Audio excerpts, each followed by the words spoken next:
Nous savons tous que, en Afrique en particulier, les innovations sociétales sont devenues très dynamiques au niveau des entreprises.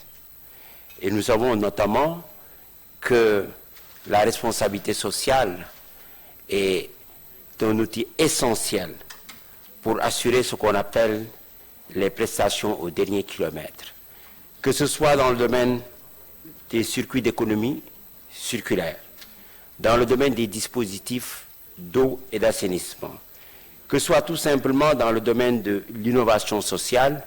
Nous savons tous que la RSE apporte aujourd'hui des atouts extrêmement importants et des avancées notables. La responsabilité sociale des entreprises, Madame le ministre l'a parfaitement bien illustré, est un outil extrêmement dynamique pour un fonctionnement organisationnel, social, environnemental, efficace pour nos sociétés. Et aujourd'hui, il est clairement démontré à travers une grande diversité d'études que la RSE a des effets très positifs, autant au niveau des employés qu'au niveau tout simplement du comportement pro-environnemental. Et c'est extrêmement important. Et nous savons que les entreprises qui passent au vert, comme on les appelle, l'entrepreneuriat vert, détient de nombreux avantages à la fois pour l'environnement, mais aussi pour l'entreprise. Les stratégies environnementales dites proactives peuvent minimiser ainsi l'impact négatif d'une entreprise sur l'environnement, mais surtout maximiser ses effets positifs sur l'environnement.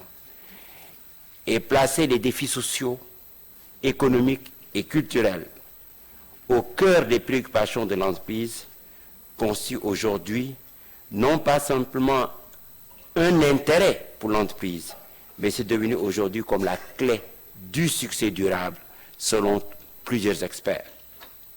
Aujourd'hui, la RSE, vous l'avez clairement illustré, Madame le ministre, Monsieur le ministre d'État, commence à s'imposer dans les modèles de fonctionnement de toutes les entreprises.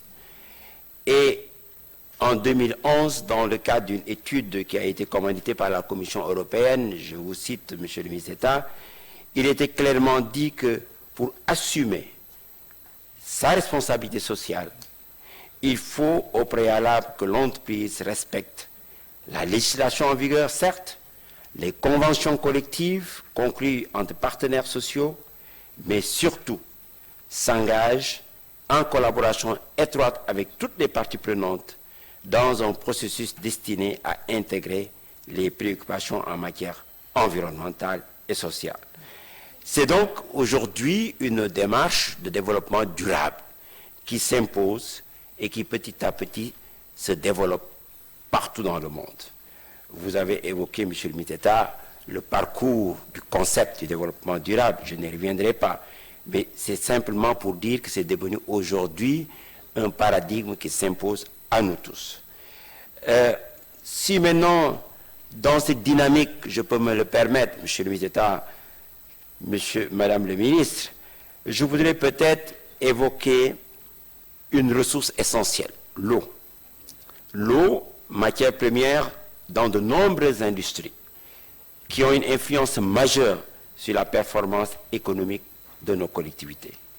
L'eau, nous le savons, joue un rôle fondamental dans la production d'électricité, dans la production agricole, dans l'autosuffisance alimentaire, mais tout simplement pour le bien-être et pour la lutte contre les maladies. Or, aujourd'hui, on considère qu'il y a encore 2 milliards de personnes qui sont touchées par des pénuries d'eau dans le monde. Nous savons qu'en Afrique, c'est presque le quart de la population qui souffre d'un manque d'eau. Nous savons également qu'au-delà de cela, nous avons des perspectives extrêmement difficiles avec les changements climatiques qui se dessinent. Et autour de 2050, il est dit qu'une personne sur 4 à l'échelle mondiale devrait vivre dans un environnement où les difficultés d'eau seront chroniques, voire extrêmement récurrentes. Et l'eau, nous le savons, autant est importante pour la vie, pour le bien-être, pour la production des biens et services, mais l'eau est également une partie essentielle de tout écosystème. Et réduire la disponibilité de l'eau pour l'environnement naturel aura aussi des effets dévastateurs. Nous savons que l'environnement, M. le ministre d'État l'a évoqué peut-être très rapidement, est une source de nombreuses vitalités. C'est l'alimentation à travers l'agriculture, la pêche et l'élevage, mais c'est aussi l'exploitation minière. Nous le savons, et j'ai à côté de moi une entreprise industrielle minière dans ce domaine. Nous savons que l'eau joue un rôle extrêmement important dans ce domaine. Et c'est pour cela d'ailleurs que dans le cadre du NEPAD, la problématique du développement durable, de l'eau et de l'assainissement occupe une place extrêmement importante. Et ce n'est donc pas un hasard d'ailleurs si dans le cadre du NEPAD, plusieurs centres d'excellence ont été développés dans les différentes régions de l'Afrique pour promouvoir des solutions à la question de l'eau. Et je voudrais terminer peut-être là-dessus, Monsieur le ministre d'État, Madame le ministre, Mesdames et Messieurs les panélistes, pour dire que c'est conscient de l'importance du caractère vital et de la transversalité de l'eau que notre pays, le Sénégal, sous l'impulsion du président de la République, a décidé d'accueillir le 9e Forum mondial de l'eau en mars 2022, autour d'un thème aussi de grande actualité, la sécurité de l'eau pour la paix et le développement. Et tout le monde sait que le Sénégal est de ce point de vue un pays très en avance, avec un leadership reconnu. Nous avons été le premier pays à avoir évoqué au Conseil de sécurité le débat universel qui touche à l'eau pour la paix et la sécurité. Et c'est dans la ligne de cet engagement que ce forum de Dakar 2022 sera organisé, qui sera un forum de réponse, qui va aborder toutes les questions de l'eau pour l'homme et pour la nature, mais qui va surtout s'inscrire dans le cadre des objectifs de développement durable. Nous savons que sur les 17 objectifs de développement durable, l'ODD 6 constitue peut-être le plus transversal. Si on ne réalise pas l'accès à l'eau et à l'assainissement, aucun des autres ODD ne risque pas d'être atteint, et nous le savons. Et nous savons qu'aujourd'hui, la trajectoire n'est pas très favorable. Et vous les avez évoqué tantôt, Monsieur le ministre d'État, le contexte de cette pandémie qui fait que les prévisions sont encore plus difficiles. Et c'est dans cette logique d'ailleurs que Monsieur le Président de la République a voulu donner à ce Forum mondial de l'eau une dimension sociale, économique, mais surtout politique, en organisant dans le cadre du forum un sommet des chefs d'État et des grandes institutions internationales, mais surtout en accueillant un sommet extraordinaire de l'Union africaine pour parler des questions de l'eau et de l'assainissement. Parce que nous savons tous que la problématique de l'eau est très critique pour le présent et l'avenir de l'Afrique en particulier. Et c'est là où peut-être je vais peut-être m'arrêter, Monsieur le ministre d'État, en disant que oui, le président de la République, vous saurez l'illustrer plus parfaitement que moi, estime que la problématique du financement des services sociaux de base, le financement de l'accès universel à l'eau et à l'assainissement doit être au cœur des priorités de tous les acteurs, des gouvernements, mais surtout des secteurs privés. Et c'est pour cela que nous vous invitons, vous, entreprises, société civile, à vous joindre à nos efforts pour que nous fassions en sorte que le défi du financement du secteur de l'eau et de l'assainissement puisse être relevé et que le Forum mondial de l'eau puisse contribuer à construire une vraie hydro-résilience en Afrique et partout dans le monde. Et pour cela, d'ailleurs, vous le savez très bien, le président de la République a déjà pris l'initiative de lancer à l'image du fonds vert un fonds bleu qui serait destiné exclusivement à financer les activités dans le domaine de l'eau. Voilà les premières réflexions que je voulais vous livrer en vous remerciant encore une fois et de votre attention et de votre soutien pour la réussite de ce forum. Je vous remercie.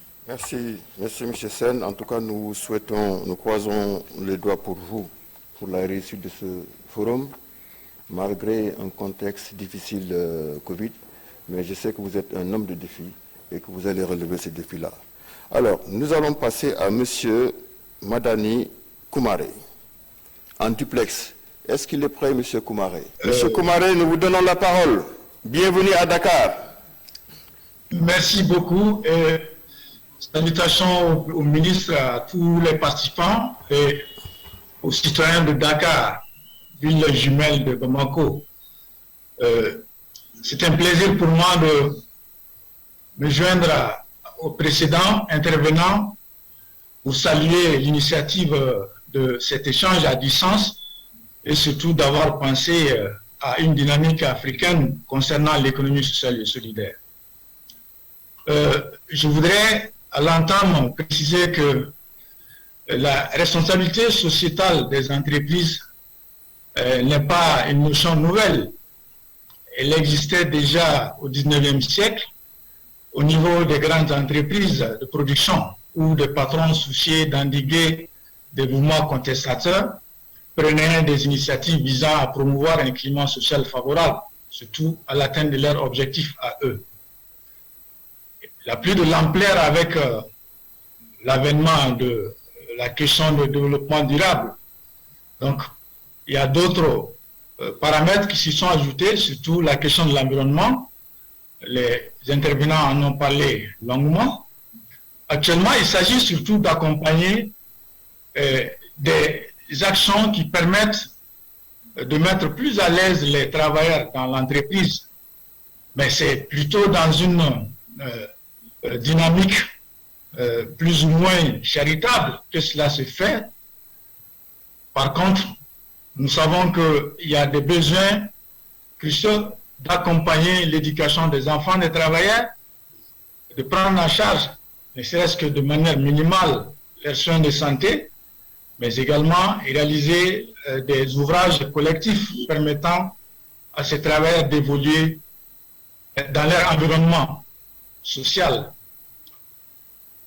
À partir de l'adoption d'approches de développement durable, comme je le disais tantôt, la RSE va intégrer cette dimension-là et ça deviendra très généralement des critères d'appréciation de la citoyenneté des entreprises, surtout des multinationales, et même souvent des critères de sélection des entreprises quand elles sont en compétition sur des chantiers d'investissement. Ça veut dire que la RSE est incontournable et que tout le monde doit s'approprier de cette notion. Mais dans une dynamique, encore une fois, de valorisation de l'approche sociale, pas de l'approche compassionnelle. C'est extrêmement important parce que les œuvres sont de plus en plus charitables. Ça, ce n'est pas pour l'accomplissement humain, c'est plutôt pour de l'assistanat. Nous questionnons actuellement l'approche la plus dominante de cette RSE à travers le monde. Et nous pensons qu'il est nécessaire de réfléchir, de repenser les approches pour prendre en compte les dimensions, les vraies préoccupations des travailleurs dans leur environnement social. Alors, ceci dit, notre avis est vraiment d'encourager ceux qui sont déjà là-dedans, surtout les gouvernements qui ont vocation, un rôle régalien, également de suivre la mise en œuvre des objectifs de développement durable. Notre organisation y travaille déjà sur beaucoup d'aspects. Je m'en arrête là, puisqu'il y a des questions spécifiques qui vont venir. Je m'en arrête là. Plus loin, on pourra aller en profondeur. Merci beaucoup. Merci, M. Koumaré, pour cet éclairage. Je m'avais donné la parole à M. Aliouba, de la Grande Côte Opération.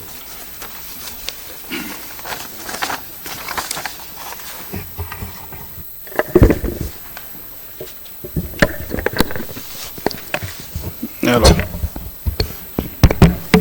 merci beaucoup, Monsieur le ministre d'État, Madame le ministre de la Microfinance et de l'Économie sociale et solidaire, mes chers copanélistes, et distingués membres de l'assistance. Alors, je ne vais peut-être pas être trop long pour parler de ce thème-là. J'ai dit que le thème de l'innovation sociétale comme une révolution pour la gestion de l'intérêt général est pour le moins une question sur laquelle nous, de la Grande Côte, une société minière qui exploite les zircons dans la région de Thiès, une question sur laquelle nous nous exprimerons toujours avec grand intérêt. Cela parce que c'est une question en tout cas qui fait partie de notre quotidien. La gestion de l'intérêt général fait partie de notre quotidien.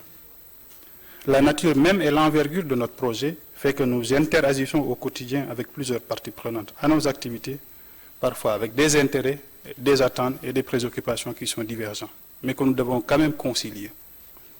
Cela va de l'État, nos clients, nos collaborateurs en interne ou les actionnaires de la société, aux communautés locales qui accueillent nos sites d'opération, pour ne citer que cela. Alors, l'innovation sociétale est pour nous un moyen de concilier une gestion responsable et durable des défis sociaux et environnementaux et obligations de croissance économique, ce qui n'est pas du tout évident, croyez-moi. Voyez-vous, nous avons une mine itinérante avec des installations. Bon, certaines installations sont des installations nomades, des installations mobiles.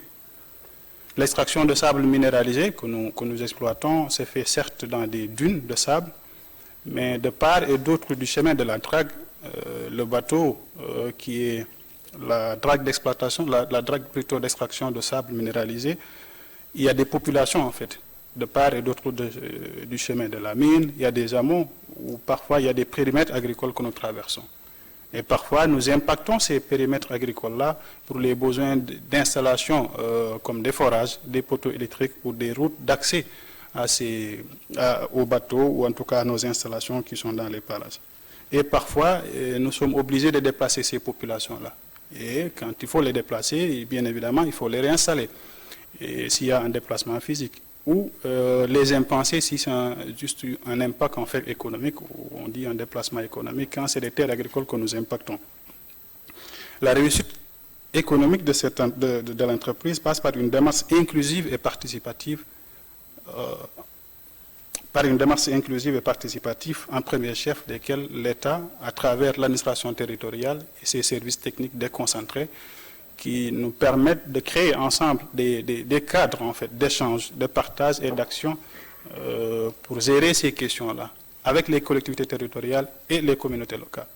Par la mise en place de commissions comme la commission de réinstallation, s'il faut réinstaller, comme je l'ai dit plus tôt, ou la commission d'évaluation des impenses quand il y a des actifs que nous impactons et qu'il faut impenser. Il y a une commission qui a été mise en place pour cela, ou la commission de suivi et d'alerte, ou la commission pour la présélection de l'emploi local, qui sont toutes des commissions qui sont dirigées soit par le préfet du département de Tivaouane ou le sous-préfet de l'arrondissement de Meouane, des autorités en tout cas avec qui nous travaillons.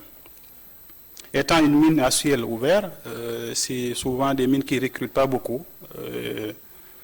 Notre besoin d'embauche est assez limité et requiert souvent des profils très techniques.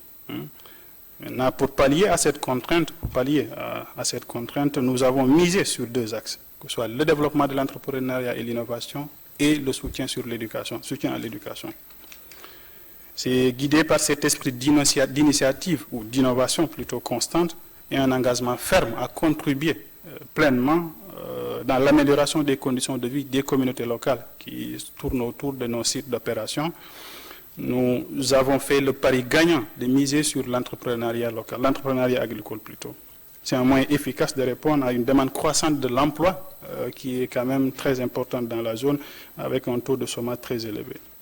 Alors, la zone étant une zone agricole par essence, nous avons très tôt mis en place une mutuelle agricole communautaire avec un budget annuel conséquent qui nous permet, qui a déjà permis d'accompagner des centaines d'agriculteurs par les équipements de terres agricoles, plutôt de périmètres agricoles, par la formation à la gestion, le développement de marchés, des nouvelles routes qui desservent ces marchés-là. Et c'est dans ce même élan que nous avons, dans notre programme de transformation numérique, un programme en tout cas au niveau des GCO et au niveau groupe, au niveau RAMET, nous avons accordé une attention toute particulière au volet agricole communautaire avec le projet Agritech. C'est un projet en tout cas agricole avec la technologie qui va être lancé en fin d'année 2021 si tout va bien.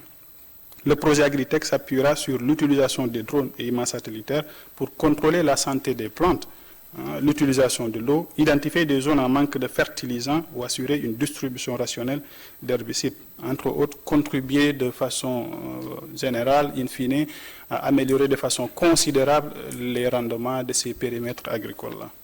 Ce projet fera aussi de ZCO, la Grande Côte, dans un avenir proche, un lieu d'attraction pour les start-up dans plusieurs domaines, et particulièrement dans celui agricole, avec la mise en place d'un centre d'incubation agricole qui va aussi pouvoir porter d'autres projets dans la zone. Pour l'atteinte des objectifs du développement durable, ce que je dis souvent, c'est que les 17 ODD sont tellement complets qu'ils laissent en fait aucun acteur, aucune sensibilité ou aucune couche à côté.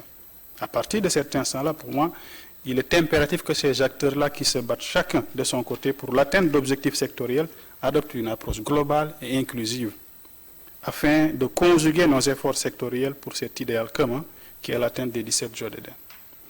Je vais juste citer en fait la première phrase de l'ODD 17, partenariat pour la réalisation d'objectifs, qui prouve à suffisance souvent l'importance même de ce thème-là, qui dit, je cite, « Il importe de s'engager plus fermement en faveur d'un partenariat et du partenariat plutôt et de la coopération pour atteindre les objectifs du développement durable. » Pour moi, le titre et le rang de cet ODD-là n'est pas anodin, n'est pas fortuit. Je comprends par là que voilà les 16 ODD qu'il faut atteindre. Et le 17e ODD, l'ODD 17, est le moyen d'y atteindre par la coopération et le moyen d'y atteindre. Pour y arriver, en quoi faisant, c'est en consolidant nos efforts. Penser globalement, comme on dit, et agir localement.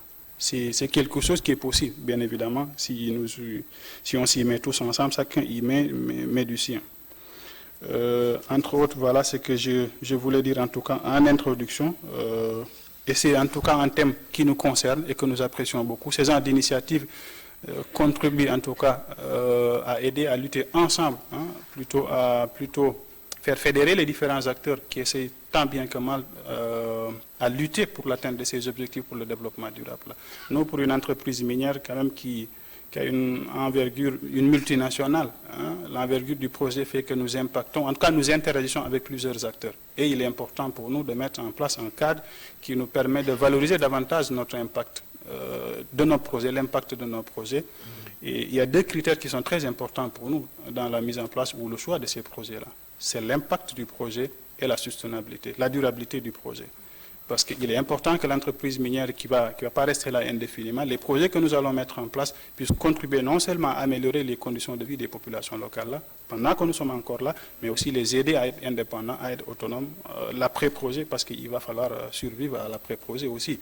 Alors c'est en tout cas pour nous un travail que nous essayons de mettre en place au niveau local, en collaboration avec l'administration territoriale, l'État et pas mal d'acteurs qui tournent autour de cette question-là, histoire de dire que nous n'exploitons pas uniquement du sable minéralisé, mais aussi nous essayons de créer de la valeur au niveau local pour ces communautés locales-là, que ce soit à travers des investissements que nous faisons dans l'éducation, dans l'hydraulique, pour vraiment aider ces populations à avoir accès à de l'eau potable, à avoir accès à des infrastructures sanitaires. Nous sommes en train de construire un centre de santé dans un village non loin de là où nous exploitons, à Lompoul-sur-Mer. C'est un centre de santé qui est énorme et qui va permettre en tout cas de soulager davantage ces populations-là dans la zone pour pouvoir accéder à des soins de santé de qualité, contribuer aussi dans pas mal d'écoles. Nous construisons des écoles, des salles de classe et nous essayons tant bien que mal d'assister ces communautés locales-là, ces populations-là, parce que comme je l'ai dit, nous sommes là pour faire du profit, mais aussi ce profit, il va falloir le partager avec les communautés locales. Voilà ce que j'avais à dire en Merci M. Ba pour ces éclairages, parce qu'à un moment donné, j'ai suivi Grande Côte qui a déjà atteint ses objectifs en 2020, de 92 000 tonnes en son temps. J'ai suivi à la lettre un peu la déclinaison de votre RSE. En tout cas, c'était une bonne chose, vous êtes dans une bonne dynamique, mais il faudrait maintenant essayer d'augmenter un peu la dose. Bien sûr, on n'y manquera pas. On ne peut pas s'arrêter ainsi. Alors, M. Barry, PDG Atos Africa, nous vous donnons la parole.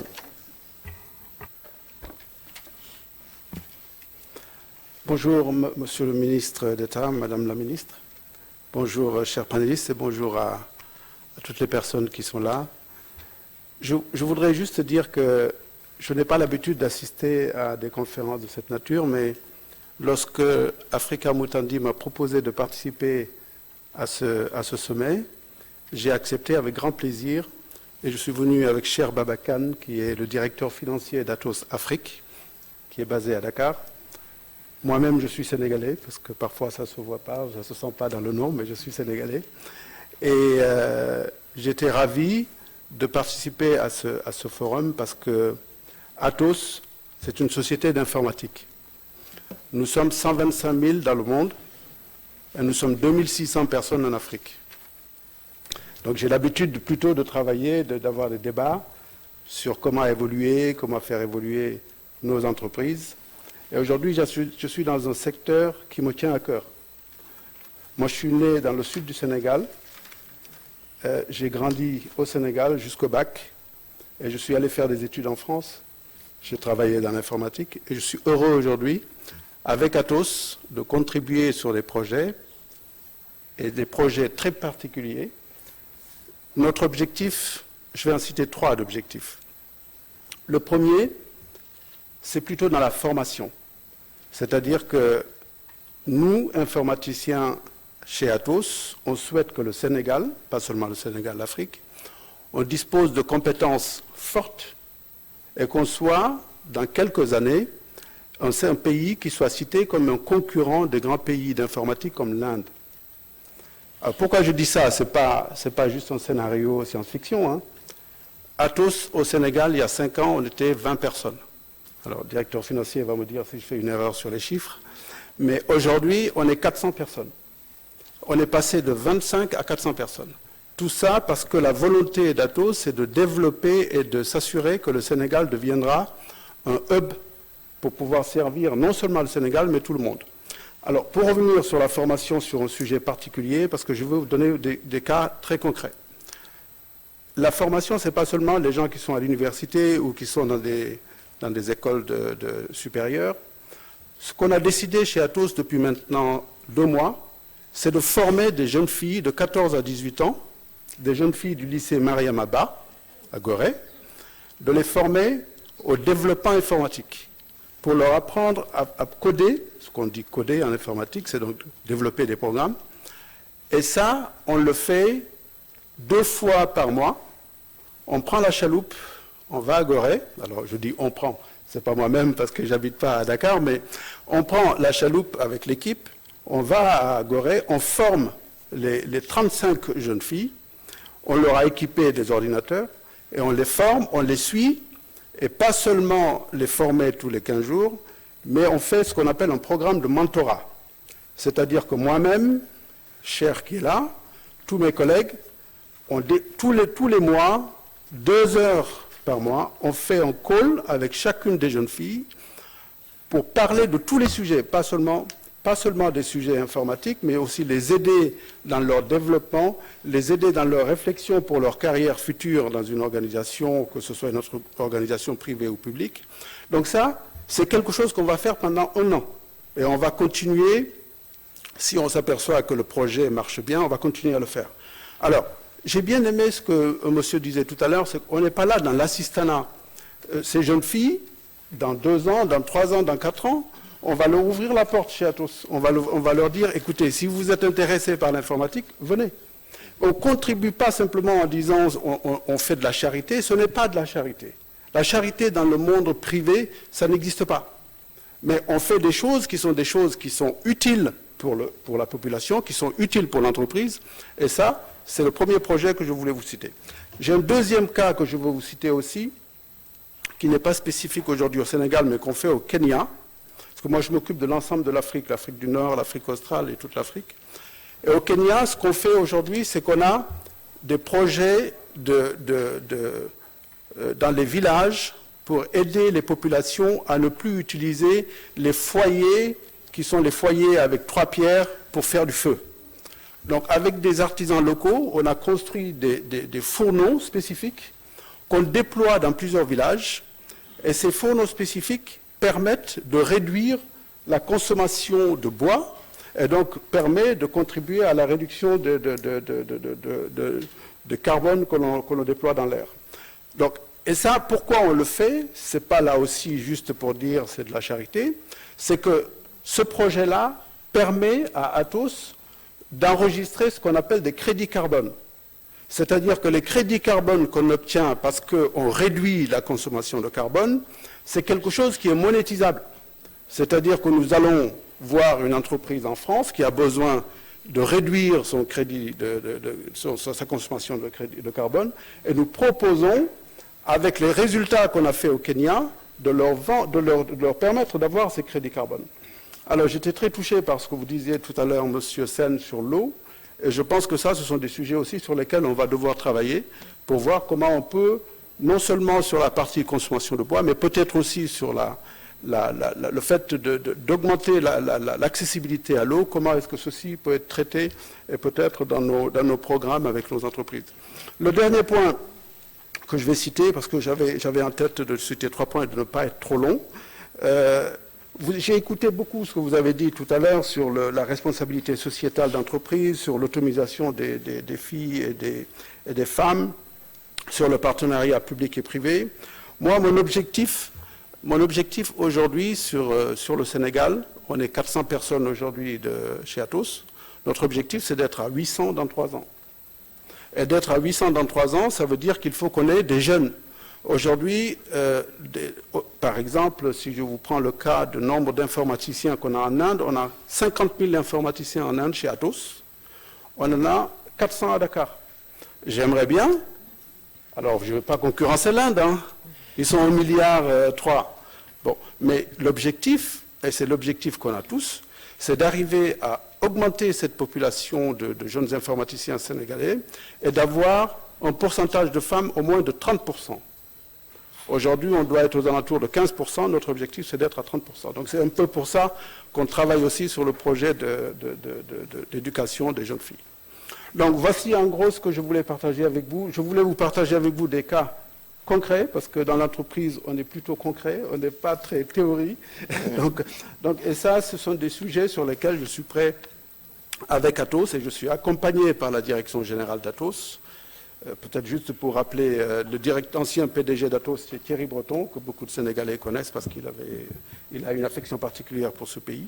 Donc on a une vraie volonté, une vraie politique, et on est à l'écoute de projets qui permettent soit de faire de la formation, parce que c'est nous, ce que nous savons, c'est faire de travailler sur la donnée, c'est ça notre métier, mais aussi des projets, comme je citais tout à l'heure, de crédit carbone qu'on peut déployer en Casamance ou dans d'autres régions du Sénégal pour pouvoir, là aussi, faire du commerce, mais du commerce sur des bases de développement durable.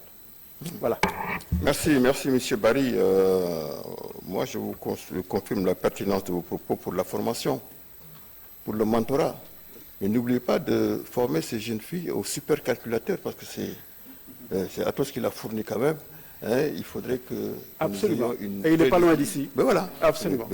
Et au crédit carbone. Absolument. En tout cas, bravo pour ces actions concrètes. Hein. Merci. Madame Rokhaya Solange-Bang de la Sonatel, je vous donne la parole.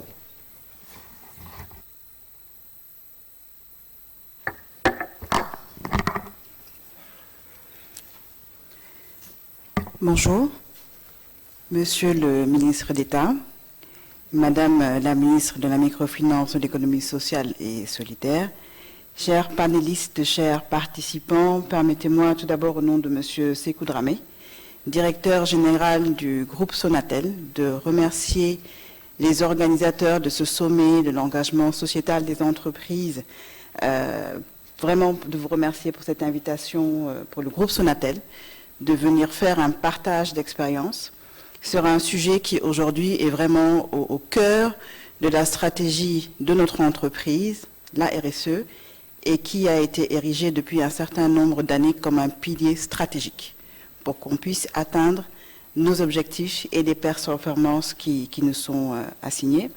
Donc cette démarche de responsabilité sociétale d'entreprise, le groupe Sonatel l'a démarré depuis plus de 10 ans, tout d'abord à travers sa fondation, qui est la Fondation Sonatel, qui œuvre dans 3 domaines qui sont l'éducation, la santé et la culture. Ces trois piliers-là, aujourd'hui, sont complétés par des axes RSE qui, je pense que ça a été dit un peu plus tôt par les panélistes, qui ont été mis en place grâce à ce qu'on appelle des dialogues parties prenantes. Parce que lorsque vous êtes dans une démarche RSE, il faut d'abord comprendre les besoins et les attentes de vos parties prenantes. Savoir, aujourd'hui, lorsque vous êtes un groupe comme Sonatel, avec le footprint, les pays de présence sur lesquels vous êtes, je rappelle que Sonatel est présent sur 5 pays.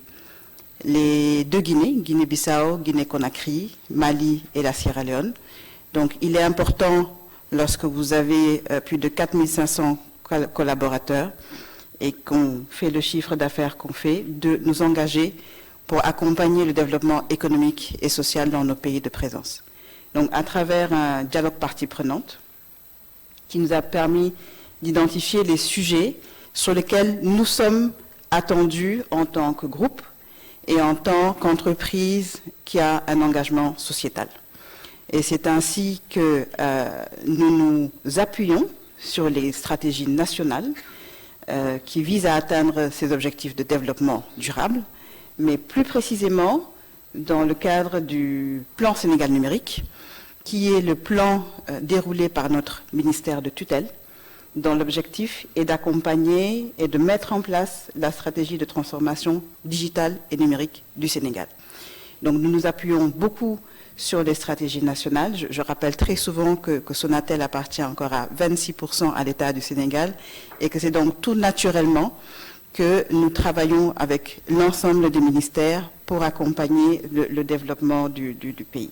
Donc, pour revenir un peu sur les axes sur lesquels nous travaillons, il y en a 4 essentiellement qui sont le bien-être communautaire, avec des actions portées par la Fondation Sonatel, la préservation de l'environnement, la bonne gouvernance, qui aujourd'hui est vraiment la base et le socle de toute stratégie qu'on veut mettre en place, et la croissance et le développement économique. Donc ces 4 axes nous permettent aujourd'hui d'avoir des projets structurants et impactants pour les populations, parce que lorsqu'on parle de RSE, c'est vraiment, je pense que ça a été encore dit, comment impacter positivement les populations dans les différents aspects de leur vie au quotidien. Et nous nous inscrivons dans cette démarche-là. Nous parlons aujourd'hui d'économie sociale et solidaire. Une des premières actions mises en place par Sonatel dans le cadre de sa RSE, ça a été de lancer, il y a 11 ans, le prix Orange de l'entrepreneuriat social. Ce prix Orange de l'entrepreneuriat social est organisé chaque année par Sonatel et l'objectif est de récompenser justement des projets qui ont, au-delà de l'aspect, on va dire, performant, ont un réel impact pour les populations. Et cela nous permet chaque année de mesurer l'étendue de la créativité, l'étendue de l'innovation et du potentiel des jeunes Sénégalais pour apporter eux-mêmes leur contribution au développement économique et social du pays. Et c'est la démarche dans laquelle nous sommes aujourd'hui dans le groupe Sonatel, c'est-à-dire de pouvoir identifier, mettre en lumière tout le potentiel qui existe dans ce pays au niveau d'une jeunesse qui aujourd'hui a besoin de ce soutien de l'État, mais également du secteur privé. C'est une responsabilité que nous nous sommes assignés, que notre direction générale nous a assignée.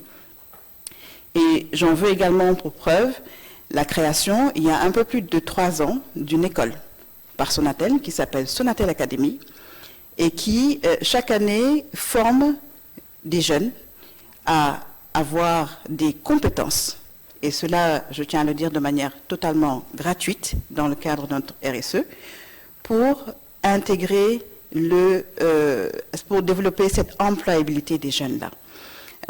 Covid a révélé un certain nombre de sujets qui aujourd'hui sont de plus en plus importants, notamment le développement durable, mais de plus en plus, on voit que l'employabilité des jeunes et l'autonomisation des femmes sont des sujets sur lesquels il est important que des entreprises puissent apporter leur contribution. Il est clair que Sonatel aujourd'hui n'a pas la possibilité d'embaucher un nombre important de jeunes, mais nous pouvons mettre en place des dispositifs qui vont contribuer à développer cet entrepreneuriat, qui vont contribuer à développer l'employabilité des jeunes. Et c'est tout le sens aujourd'hui de notre stratégie RSE et des orientations que nous avons au niveau de la direction générale, mais toujours en soutien et en accompagnement de l'État, en accompagnant les différentes stratégies qui sont mises en place. Et nous avons un certain nombre de projets, j'y reviendrai un peu plus tard, qui nous permettront d'étayer ces sujets-là. Je voudrais juste revenir sur la gouvernance RSE. Nous nous sommes engagés volontairement sur une démarche de gouvernance à travers la norme ISO 26000, qui est la norme RSE avec les 7 questions centrales, dans la mesure où il était important pour nous d'avoir un guide, d'avoir une orientation et d'avoir un canevas pour dérouler cette stratégie RSE-là. Et je voudrais vraiment remercier et féliciter Madame le ministre pour cette loi qui va venir justement renforcer cette démarche dans laquelle Sonatel s'est inscrit depuis un certain nombre d'années. Aujourd'hui, nous sommes certifiés conformes par rapport à la norme ISO 26000 et nous visons, à travers un audit qui est prévu dans quelques semaines, à aller sur le niveau d'excellence par rapport à la RSE.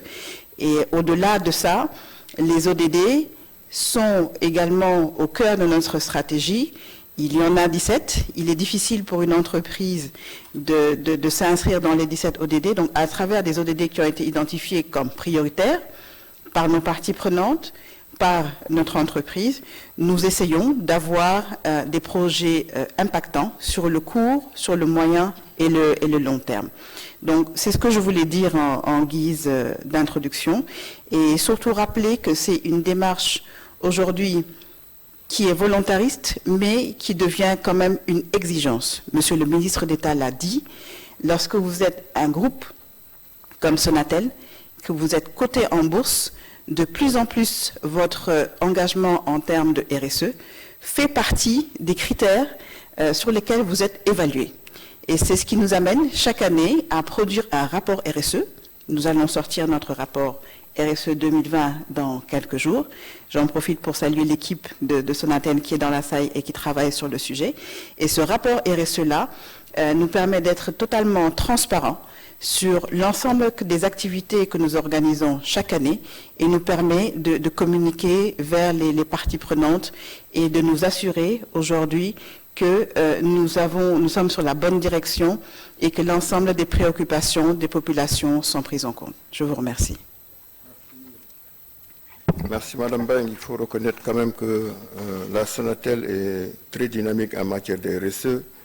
Je vois souvent à travers la télévision qu'elle construit des salles de classe, qu'elle forge des puits, etc.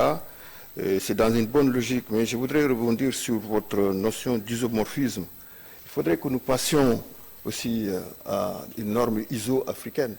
Parce que l'isomorphisme n'est qu'une... elle a 3 dimensions. Coercitive, normatique et mimétique. Il faut, au stade où nous sommes actuellement, en Afrique, avec les grands esprits lumineux comme le président Macky Sall qui est en train de gagner des combats sur la taxation, par exemple, des GAFTA, quelque chose de réel. Il faudrait, à partir de la promulgation de cette loi-là, qu'on puisse aller beaucoup plus loin en encadrant d'une manière isoforme la RSE au Sénégal et en Afrique. Nous y reviendrons parce que moi, je vais demander à ce que dans la gouvernance prochaine du président de la République pour l'Union africaine, que ça soit inscrit dans la charte de l'Afrique que nous voulons en 2063. En dehors de la transformation productive, en dehors de la ZLECAf, je pense que l'économie sociale et solidaire doit figurer parmi ses priorités en tant que dynamique sociale. Alors, nous allons passer à Madame Taman qui représente aussi EIFAGE qui est très dynamique. Gérard Senac, mon ami, je ne le vois plus. qui est très dynamique en matière de RSE. Vous avez la parole. Merci beaucoup. Bonjour à tous, bonjour Monsieur le Ministre, bonjour Madame la Ministre, bonjour à mes copanélistes et bonjour aux participants. Merci d'être là et pour cette invitation. Je suis ravie d'être là également pour partager en cette introduction une vision par rapport aux enjeux qui nous occupent. Et pour ça, je pense qu'il faut revenir à la source de la définition des termes. Quand on parle d'innovation, quand on parle d'économie sociale et solidaire, on parle aussi d'innovation sociétale. Pour ça, très rapidement, on peut avoir tendance à imaginer des sujets qui vont être très techniques, qui vont être très high-tech, qui vont être très compliqués. Et je pense qu'un enjeu clé, c'est de réussir à revenir à la source du pourquoi on innove, pourquoi il nous faut aller vers une direction plus sociale, sociétale. Et les ODD sont là pour nous le rappeler, à travers ces 17 ODD qui nous rappellent l'enjeu de l'eau, le besoin de s'alimenter, le besoin de s'éduquer. Et finalement, garder le cap sur ces objectifs essentiels est important, en particulier lorsqu'on innove. Quand on parle d'intérêt général aussi, je pense qu'il est important de réussir à trouver un dénominateur commun. C'est-à-dire que lorsqu'on parle d'intérêt général, on parle d'intérêts qui sont par nature divergents. Des entreprises entre elles vont avoir des intérêts qui sont différents. Des individus entre eux vont avoir des intérêts qui vont être différents. Donc trouver un dénominateur commun pour avancer ensemble, je pense que c'est un enjeu clé. Et pour cela, l'urgence climatique est un rappel, est un dénominateur qui est à notre portée. Nous sommes actuellement à plus 1,1 degré de réchauffement sur une limite acceptable de 1,5 degré. Il nous faut donc agir en faveur du dérèglement climatique. Au Sénégal, on voit la désertification des sols. On a un tiers des terres agricoles qui sont en train de devenir du désert au Sénégal. L'érosion côtière qui touche à la destruction des habitats, comme on peut le voir sur le trait de côte qui recule de 1 mètre tous les 5 ans, etc., etc.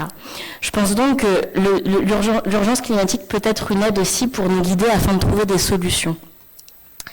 Parce que, quelque part, quand on parle d'urgence climatique, on ne peut pas faire l'économie de penser aussi entreprise. Entreprise, pourquoi ? Parce que les entreprises sont aussi des citoyens. Et pour ça, je fais d'ailleurs une référence à une tribune qui vient d'être publiée il y a 2 jours dans le journal français Libération par Eva Sadoun, qui appelle à considérer les entreprises comme des citoyens et donc à rappeler aussi l'impact qu'elles peuvent avoir sur leur environnement. Et pour contrer cet impact, il faut bien entendu que l'on parle de structure, comme ça a été évoqué plus tôt. Et pour ça, il faut donc passer à des stratégies RSE et je dirais même de durabilité. C'est-à-dire que par une approche RSE, on tend à utiliser les ressources propres d'une entreprise, les ressources humaines et les ressources financières d'une entreprise, ce qui permet d'avoir des projets à fort impact. Comme on a pu le voir, nous avons aussi participé à des projets, par exemple, en appuyant la création de l'écoparc en Casamance, par exemple en appuyant la création d'une voûte nubienne pour un GIE de femmes à Djilor, qui a permis de créer une usine de transformation pour un GIE de femmes. Et j'invite à essayer aussi de regarder quelles stratégies de durabilité peuvent être mises en place par les entreprises. C'est-à-dire à considérer l'enjeu de l'ESS, l'enjeu de l'économie sociale et solidaire, comme étant aussi un enjeu vraiment économique. C'est-à-dire à incorporer par nos échanges, à incorporer les échanges économiques même. C'est-à-dire qu'il nous faut revenir au core business d'une entreprise. Quel est l'impact du core business que l'on peut avoir sur une entreprise ? Nous sommes un groupe de BTP, nous savons que nous avons des impacts. Nous savons que sur chacun de nos chantiers, nous devons proposer un plan de gestion environnementale et sociale. Et nous le faisons même quand il n'est pas prévu au cahier des charges. C'est-à-dire que nous expliquons comment nous allons chercher à maîtriser nos impacts environnementaux. Et pour ça, au sein des FAGE, nous déployons une stratégie d'envergure bas carbone qui vise à réduire nos émissions de gaz à effet de serre, aussi bien en interne, c'est-à-dire sur nos chantiers, sur nos sites, mais aussi et surtout en externe, c'est-à-dire via nos relations avec les fournisseurs, via nos relations avec nos clients. Et c'est la clé, c'est-à-dire que comme vous le disiez plus tôt Mamba, on ne peut pas agir tout seul pour atteindre les ODD. Il nous faut passer par des partenariats, il nous faut passer par des discussions. Et c'est en ça que je vous remercie vraiment pour cet échange que nous pouvons avoir aujourd'hui. Parce que, quelque part, pour pouvoir collaborer, pour pouvoir aller ensemble vers la résolution de cet enjeu commun, par exemple, qui est le réchauffement climatique, il nous faut identifier quelles sont nos forces et nos faiblesses.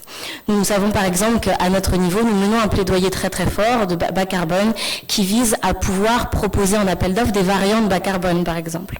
En tant qu'entreprise, nous pouvons essayer de proposer des solutions alternatives, mais si nous sommes face à un cahier des charges sur lequel il n'est pas possible de proposer des variantes ou sur lesquelles nous ne pouvons pas proposer des alternatives, nous arrivons à une limite. Il nous faut donc pouvoir discuter avec nos parties prenantes pour voir comment, dès la phase de conception, on peut réfléchir ensemble à proposer des projets, proposer des programmes qui aillent dans le sens de la résolution du dérèglement climatique, par exemple. Et pour cela, je pense qu'également un enjeu clé est l'inclusivité. L'inclusivité, pourquoi?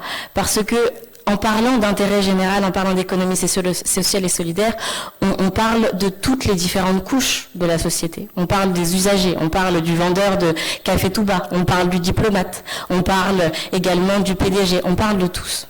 Et c'est en ça qu'il nous faut pouvoir discuter ensemble et trouver nos enjeux communs. Donc, je vous remercie pour ces...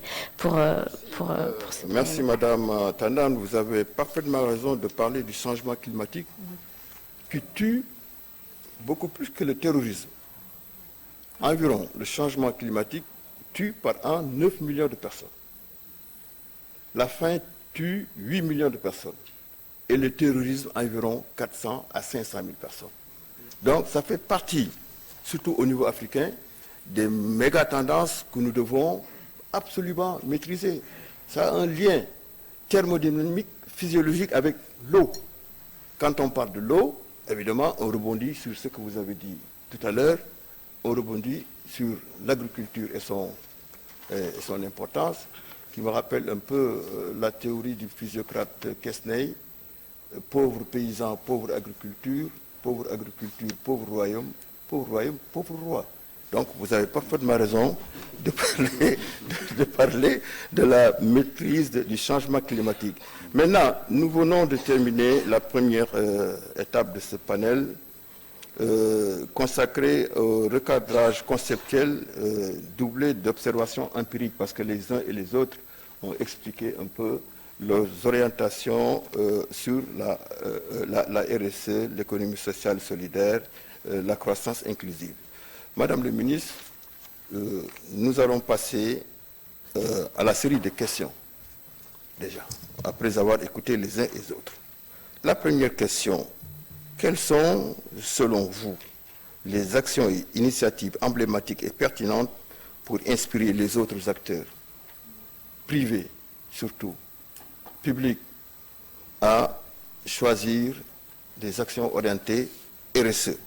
Et quelles sont, de votre point de vue, les articulations utiles et nécessaires pour que ces parties prenantes-là décident d'aller vers des actions orientées RSE? Madame la ministre.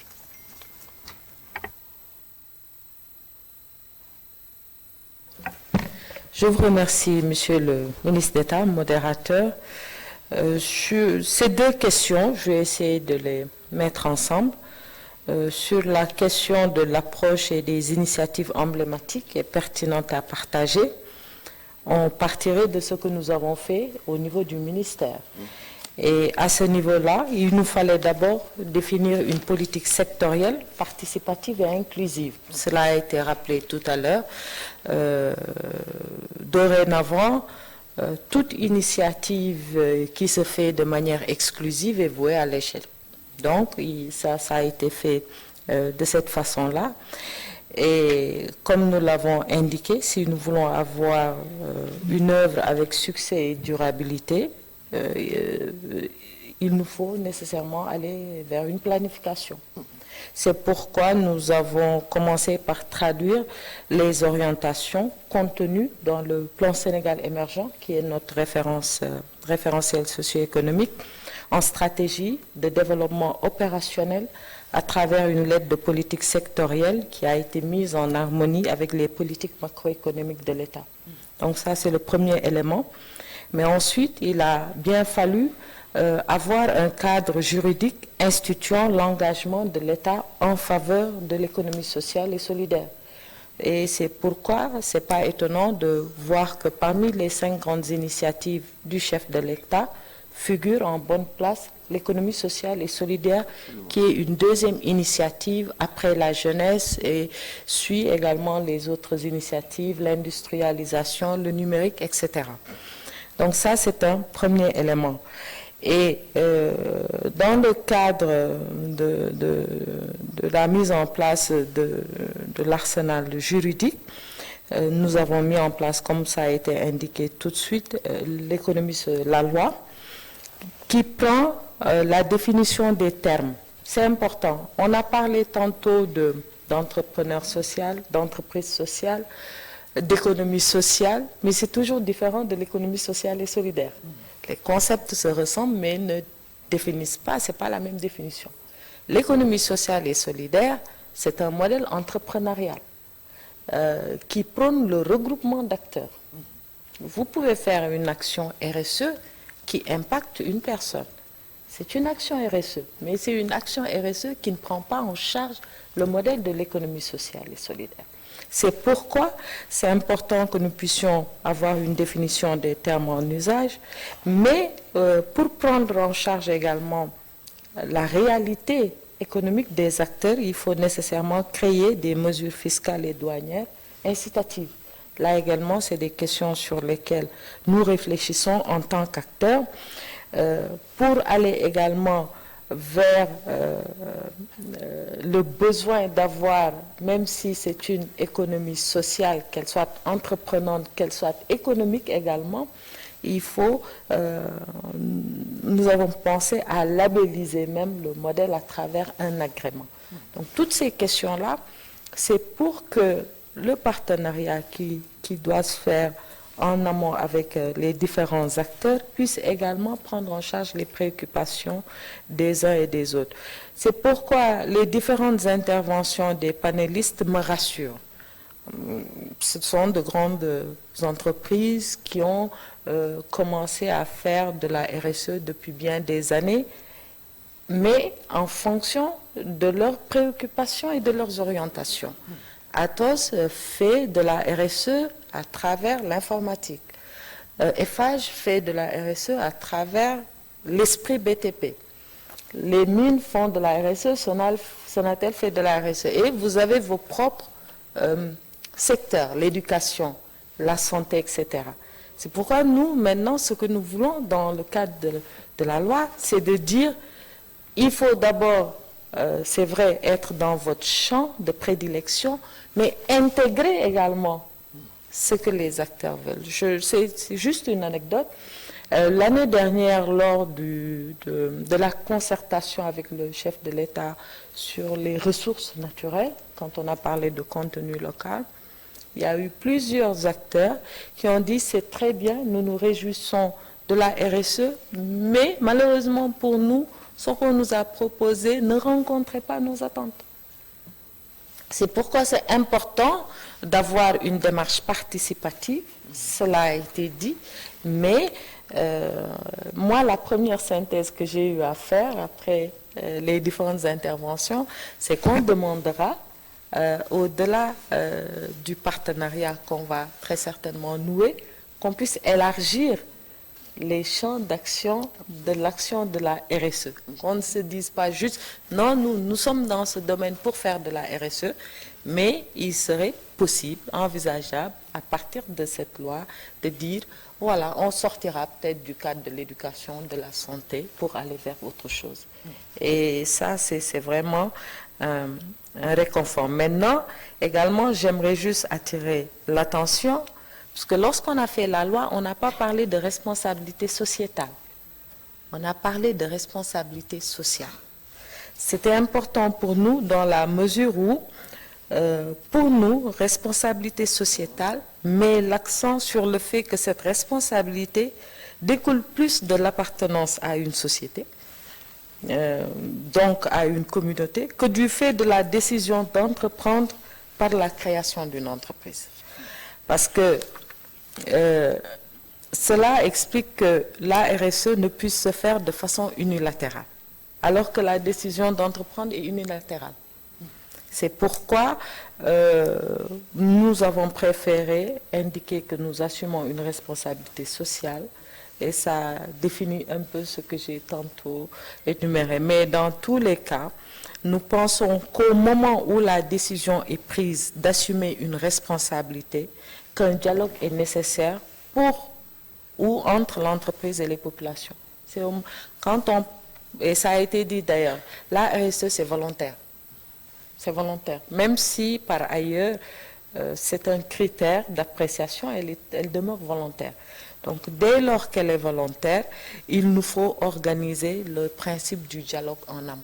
C'est pourquoi nous avons voulu un peu encadrer tout cela. Et donc, pour en revenir à votre question, il a fallu d'abord avoir une orientation stratégique déclinée à travers une lettre de politique sectorielle et un encadrement. Donc, je pense que c'était important d'encadrer tout ce qui se faisait de manière épars pour que nous puissions ensemble consolider un dialogue, un partage pour des résultats plus appréciables. Merci. Merci, Madame le Ministre. Merci d'être revenu déjà. C'est pourquoi j'ai tenu à le faire tout au début. Le recadrage conceptuel. L'économie sociale et solidaire est une branche de l'économie complexe. J'ai parlé tantôt du référentiel européen. Et dans le référentiel européen, il y a des fragmentations en matière d'économie sociale et solidaire. J'ai parlé du leadership franco-français. Parce que la loi de référence est la loi Anon de 2014, qu'il a repris, avec des conditions cumulatives. Dans la gouvernance, le but, il a repris la gouvernance qui doit être démocratique, une personne, une voix, et le poids économique ne doit pas influer sur cette gouvernance-là.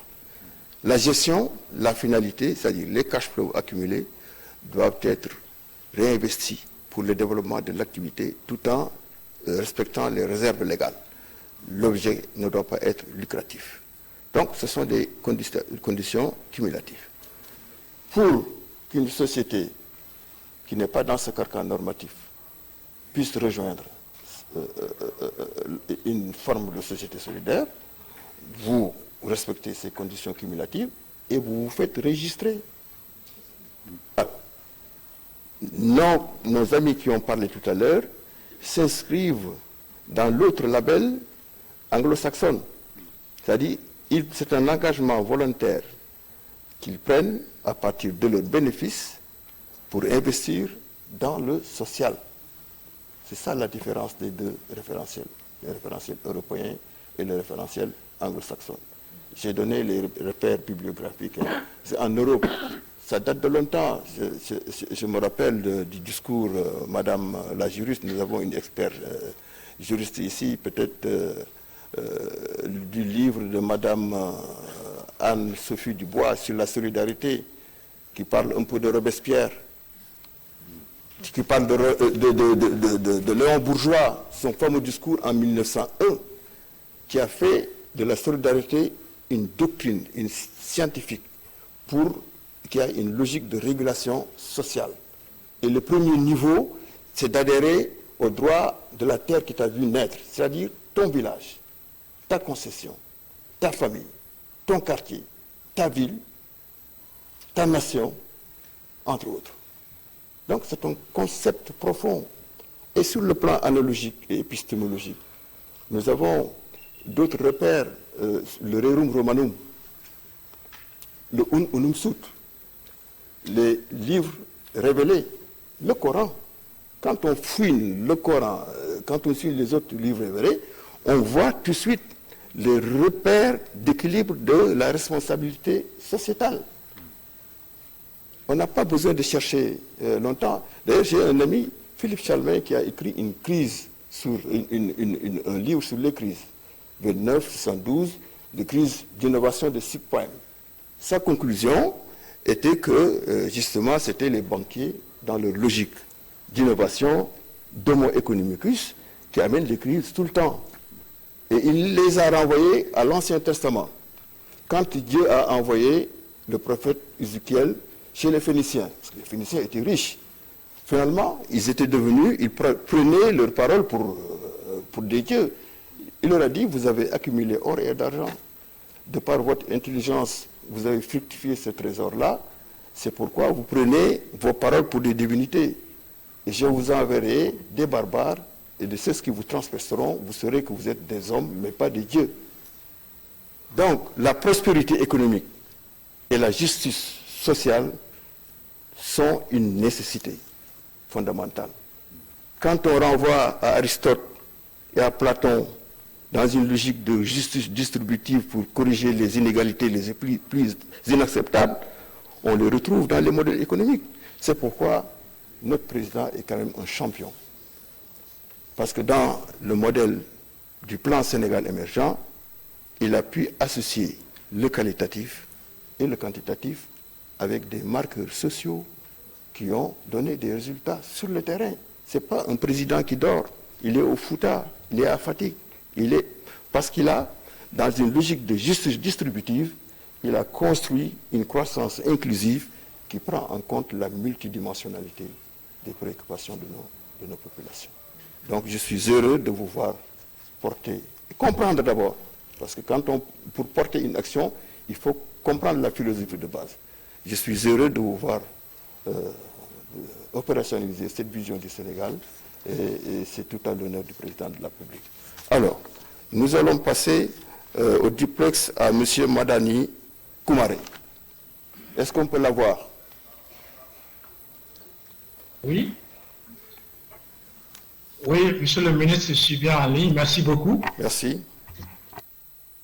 Alors, à ce stade, je voudrais vraiment, à l'entame, remercier Madame le ministre pour l'adoption de la loi d'orientation sur l'économie sociale et solidaire.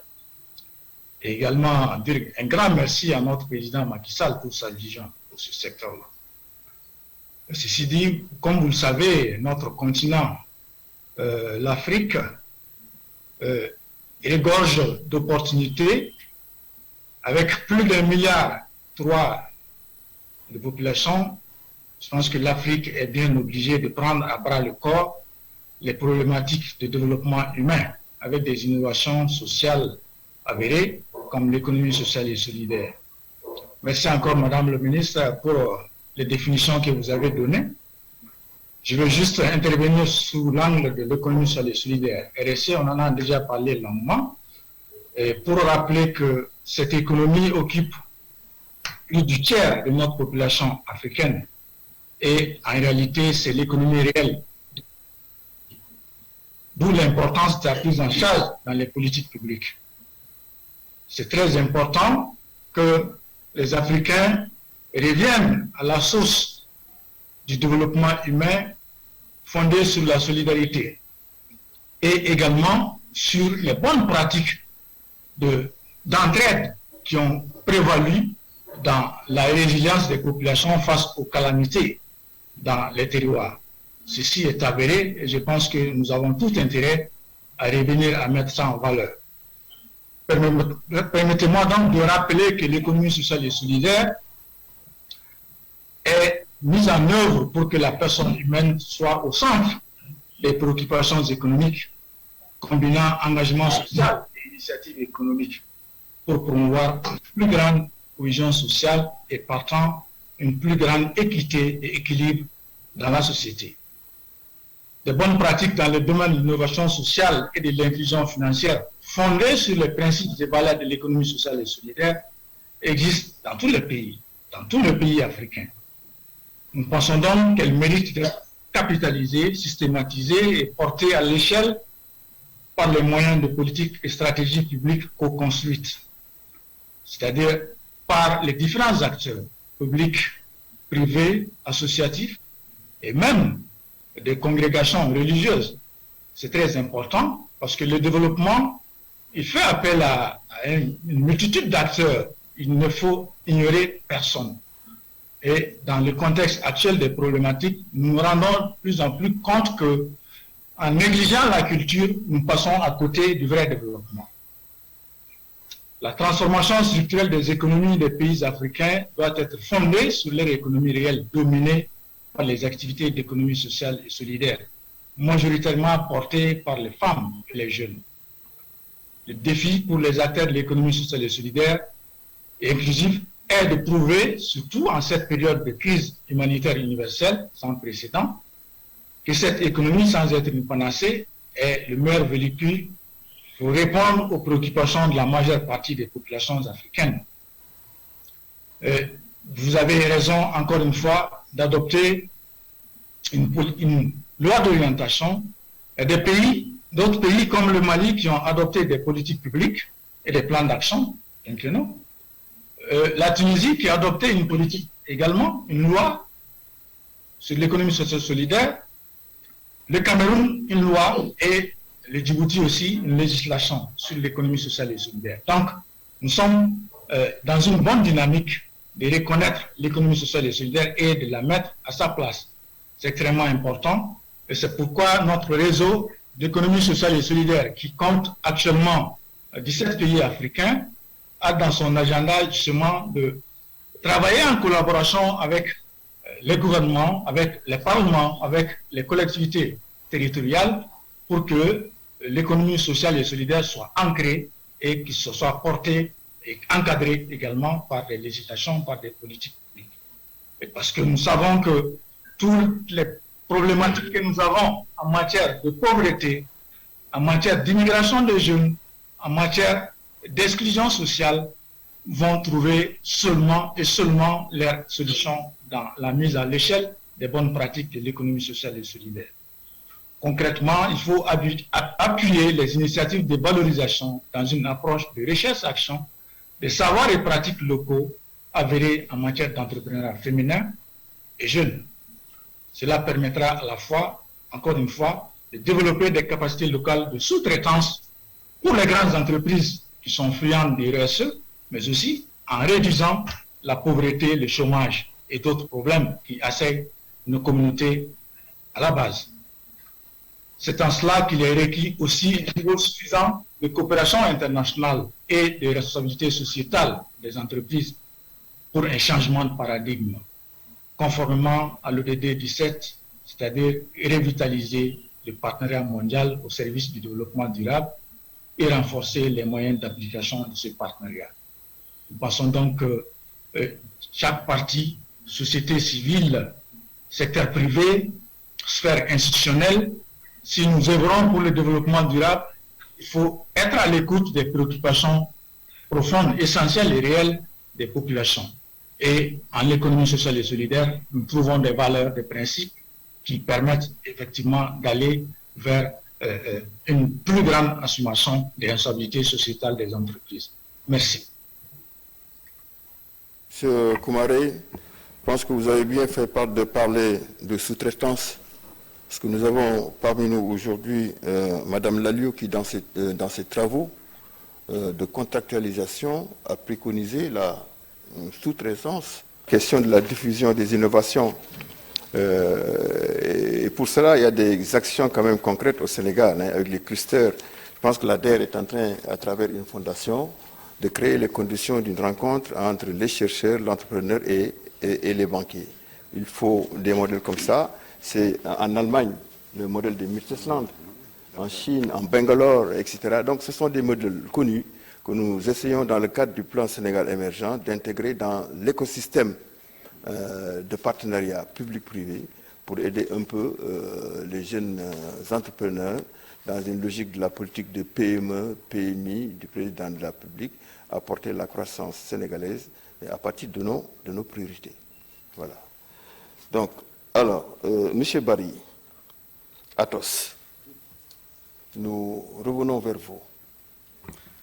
Oui, donc j'ai bien écouté vos questions et j'ai bien aussi écouté la remarque de Madame la Ministre sur le fait qu'on était plutôt sur des actions de RSE et pas forcément des actions d'économie solidaire et sociale. En fait, nous, dans nos métiers, dans le privé, on a souvent, un mot qu'on utilise souvent, c'est focus. C'est-à-dire que on se focus sur quelque chose où on est compétent et on essaie de le faire bien. Parce que le danger, c'est que quand on se diversifie, on se disperse, et en réalité, on ne réussit à rien. Donc c'est pour ça que nous voulons faire de l'économie solidaire et sociale, mais d'abord sur la base de nos savoirs. Parce qu'on ne veut pas aller jouer sur quelque chose où on n'a pas de compétences. Par contre, je crois qu'on peut très bien prendre des exemples concrets. Par exemple, à Dakar, on a un laboratoire d'innovation, qui sont des jeunes ingénieurs qui se décident, qui sont volontaires, pour participer à ce laboratoire d'innovation. C'est quelque chose qu'on a créé il y a 1 an. Et je pense, en vous écoutant, qu'on pourrait avoir dans ce laboratoire d'innovation des rencontres régulières avec des gens qui ne sont pas du tout de notre secteur, c'est un peu pour répondre à votre remarque, et qu'on partagerait ensemble, nous, ce qu'on sait faire, avec les idées qu'on a, et partager peut-être avec vous, monsieur, sur des idées que vous avez aussi, pourquoi pas, dans le Fouta, les projets que vous avez, peut-être qu'on peut arriver à faire des applications simples, des petites plateformes. Je vais vous citer juste un exemple. À Madagascar, on a travaillé sur un projet de création de plateformes pour mettre en relation les producteurs de riz, les cultivateurs de riz, et les coopératives.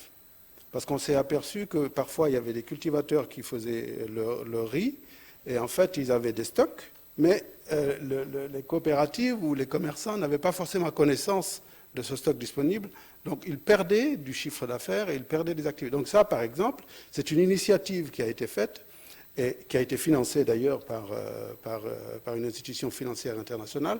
Ça, c'est typiquement des choses, je crois que nous, à tous, en tout cas, on est prêts.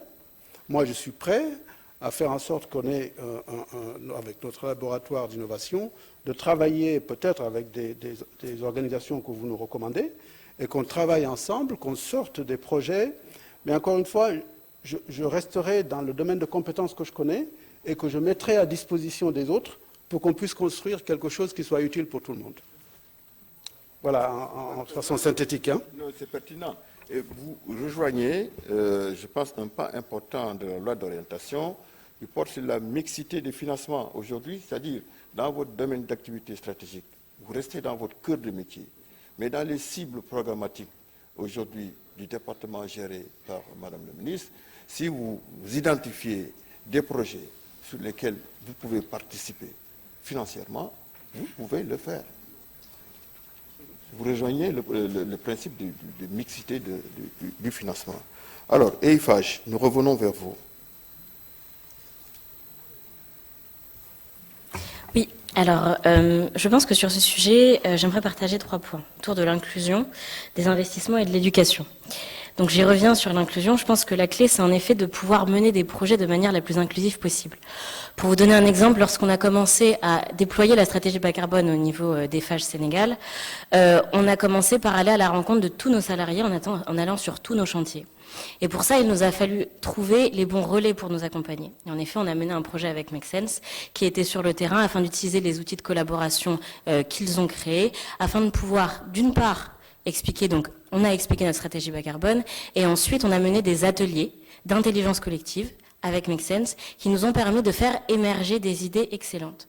La 3e étape est de les mettre en place. On a eu par exemple une idée d'avoir des tables de micro-jardinage autour de l'agriculture urbaine. Là, on est en train d'essayer de mettre en place des tables de micro-jardinage, à commencer par notre siège. Ensuite, à essayer d'étendre. Et bien d'autres idées qui ont pu émerger. Donc c'est essayer de voir comment, dans les projets, on peut essayer d'inclure au mieux toutes les différentes parties prenantes et tous les différents usagers. Aussi dans les discussions, comme là on est quelque part en train encore une fois d'essayer de le faire, je trouve ça très intéressant d'avoir des représentants de différents secteurs et de différents aussi niveaux au sein même de la structure, de pouvoir avoir une discussion entre des ministres, entre des chargés de mission, entre des directeurs. C'est d'aller toujours plus loin dans la diversité des personnes qui sont à même de discuter. Parce que à la fin de ces discussions-là, on arrive avec des idées qui sont nouvelles, et même si on n'a pas toujours les mêmes niveaux de pouvoir, par exemple, les mêmes niveaux décisionnels, on aura quand même réussi à avoir une bonne diversité qui aura rafraîchi nos idées. Et ça nous empêcherait de rester en fait quelque part dans notre propre périmètre sans pouvoir renouveler nos idées et nos projets. Ensuite, autour de l'éducation, parce que toujours dans le déploiement de cette stratégie bas carbone, on a identifié très vite la nécessité d'expliquer le plus largement possible, déjà, c'est quoi le réchauffement climatique? Quelles sont les causes, les conséquences du réchauffement climatique? C'est quoi une stratégie de durabilité? Pourquoi on s'implique sur une stratégie bas carbone? En quoi c'est différent d'une stratégie RSE, etc., etc. On a donc formé pour l'instant en présentiel plus de 600 personnes, en français et en wolof. Parce que, par exemple, à titre individuel, je sais très bien que je ne suis pas la personne la plus adaptée pour aller m'adresser à une personne qui ne comprend pas très bien le français. Il me faut pouvoir me reposer sur une personne qui va parler wolof et qui va être le bon relais pour aller discuter avec ces personnes. Et c'est une fois que ces personnes, la majorité des personnes seront conscients des enjeux avec leurs propres clés qu'on pourra aller trouver des solutions pertinentes. Et enfin, bien entendu, les solutions. Parce qu'une fois qu'on a réussi à trouver des bons relais, il nous faut pouvoir financer correctement ces solutions. Si on prend l'exemple, par exemple, de la zone de Saint-Louis, au Sénégal. Dans la zone de Saint-Louis, le fleuve est extrêmement pollué. Si les habitants à proximité du fleuve sont conscients de l'impact de leurs déchets plastiques, sont à même d'avoir des investissements pour avoir des petites machines qui leur permettent de réutiliser leurs déchets plastiques sur leur site même, pour pouvoir les transformer en pavés plastiques ou en d'autres mobiliers ou en d'autres solutions, là on pourra avoir des solutions qui sont au plus près des populations et qui sont surtout adaptées au contexte. Donc la question du relais me paraît pertinente parce que quelque part il y a des investissements en terre qui sont accessibles, qui sont disponibles en termes d'économie sociale et solidaire, mais qui ne permettent pas toujours de trouver leur cible. Les personnes les plus impactées, je reprends l'exemple du réchauffement climatique, mais les personnes les plus touchées par le réchauffement climatique, l'agriculteur que l'on va trouver dans le Fouta, l'agriculteur que l'on va retrouver en Casamance, n'est pas toujours conscient ou n'a pas toujours les bons outils des fonds de financement auxquels il pourrait prétendre. Une personne qui ne sait pas lire ne pourra pas porter un dossier de candidature pour avoir le financement auquel il pourrait pourtant prétendre. Donc la question des bons relais me paraît cruciale pour pouvoir retrouver une jonction entre les financements qui sont accessibles, les personnes qui pourront en bénéficier et surtout les personnes qui ont les idées qui pourraient bénéficier de ces financements-là. Quand nous avons lancé le programme Sequoia, qui est une plateforme sur laquelle toute start-up ou PME peut inscrire sa solution bas carbone, qui nous a permis d'identifier des lauréats. Ces lauréats, nous nous engageons à les mettre en œuvre dans nos processus, dans nos activités industrielles, dans nos offres commerciales. Mais très rapidement, le blocage auquel nous avons voulu faire face, c'est que ces entreprises n'ont pas forcément les financements suffisants qui leur permettent de passer à l'échelle. Donc c'est-à-dire qu'on peut très vite arriver à un stade où même avec une bonne volonté, si les financements ne sont pas présents, le passage à l'échelle ne peut pas arriver et la commercialisation ne peut pas arriver. Et là, on arrive à un creux. Donc je pense que ces 3 points autour de l'inclusivité, autour de l'éducation et autour des investissements adaptés, locaux, sont cruciaux pour nous permettre de répondre à ces enjeux. Merci. Bravo, Madame Tahane. Alors, la Sonatel, Madame Bang, nous revenons vers vous. Merci, Monsieur le ministre d'État. Alors, je voudrais emboîter le pas à M. Barry, directeur général d'Atos. Il est vrai qu'en termes de RSE, tout naturellement, lorsqu'une entreprise s'engage dans des activités, elle va dans son domaine de prédilection. Nous sommes un opérateur télécom. Notre domaine, c'est le numérique et le digital. Et il est vrai que les projets les plus conséquents que nous déployons en termes de RSE sont dans ces domaines-là. Je vais donner comme exemple le Orange Digital Center, qui est un hub innovation lancé par Sonatel depuis plus de 3 ans et dans lequel vous trouvez l'école, le soutien à l'entrepreneuriat, une petite session dédiée à l'initiation au codage pour les enfants, un lab innovation, donc tout un dispositif destiné à mettre le numérique au service de l'innovation dans tous les domaines, l'agriculture, la santé, l'éducation, et c'est un espace aujourd'hui qui est ouvert au grand public. N'importe quel citoyen peut aller dans ce hub innovation-là, utiliser ce qu'on appelle le Fab Lab, qui est le laboratoire d'innovation, et tester des projets. Mais je pense que, comme l'a dit également Monsieur le ministre d'État, il y a des domaines dans lesquels on peut investir, notamment à travers la Fondation Sonatel, l'éducation, la santé, la construction d'écoles, de postes de santé, qui ne sont pas vraiment liés à notre activité, mais qui vont participer au bien-être des populations. Par rapport à la mission du ministère et votre ambition, Je voudrais faire une suggestion. Aujourd'hui, au Sénégal, vous avez comme cadre d'échange pour la RSE, notamment pour les grandes entreprises, quelques associations comme RSE Sénégal et autres. Et je pense qu'aujourd'hui, pour créer cette synergie, pour créer cette dynamique entre les entreprises, les grandes entreprises, les PME, parce que vous voyez également de plus en plus de PME qui souhaitent s'engager dans cette dynamique de RSE, mais qui ne savent pas comment faire, qui n'ont pas l'approche. Un cadre créé par l'État, dans lequel les grandes entreprises vont participer, les PME, PMI, qui va justement être le fil conducteur, le véhicule, et qui va montrer la démarche à suivre, je pense serait vraiment le bienvenu. Dans la mesure où ça nous permettra d'illustrer un peu cet ODD 17, le partenariat, nous avons beaucoup de mal, nous, en tant qu'entreprise, à nouer des partenariats pour dérouler des grands projets RSE, et un cadre créé par l'État qui mettrait toutes ces parties prenantes-là autour d'une table, déjà nous pousserait à échanger davantage, à partager nos best practices, à monter en compétences mutuellement, parce qu'il y a des entreprises qui sont plus en avance que d'autres, et de manière totalement bénévole et proactive, je pense que ça crée vraiment une dynamique collective de toutes ces entreprises, de tout ce secteur privé-là, sous la houlette de l'État, et on réussirait vraiment à terme à passer à l'échelle, en termes de RSE, les entreprises, à créer un groupe qui serait encore plus conséquent, parce qu'aujourd'hui, les entreprises qui font de la vraie RSE, il n'y en a pas beaucoup, mais cette dynamique collective-là, je pense, nous permettra de nous enrichir et d'atteindre l'ambition que vous avez au niveau du ministère. Merci. Merci Madame Beng pour cette généreuse contribution. Je pense que Madame le ministre elle a parfaitement raison. Nous devons aller vers, à partir de la promulgation de votre loi, nous devons aller vers une formalisation dans votre département de la RSE, avec une direction. Je pense qu'en Europe, le président Jacques Delors l'avait fait quand il était président de la Commission européenne. Et ça a eu des résultats spectaculaires. Je pense que dans la finalité de la mise en œuvre de la politique RSE, économie sociale solidaire, que vous êtes en train magistralement de dérouler, il faudrait en termes de formalisme opérationnel que vous créiez un peu cette direction dans votre ministère pour pouvoir regrouper un peu ces grands esprits généreux pour qu'ils puissent contribuer à la croissance inclusive. D'abord, pour le secteur informel, qui occupe plus de 70% de notre économie, plus de 50% de femmes. Nous avons dans le plan Sénégal émergent un programme spécifique orienté secteur informel pour faciliter sa migration de l'informel vers le formel. Ça s'appelle le régime simplifié du petit contribuable. Un programme test d'environ de 60 000 personnes, mais des secteurs comme le transport, le commerce et l'artisanat. Ça a un triple avantage. D'abord, ça permet à l'entrepreneur de se formaliser. Deuxièmement, ça permet une niche fiscale. Et troisièmement, ça prédispose cette entreprise à la protection sociale.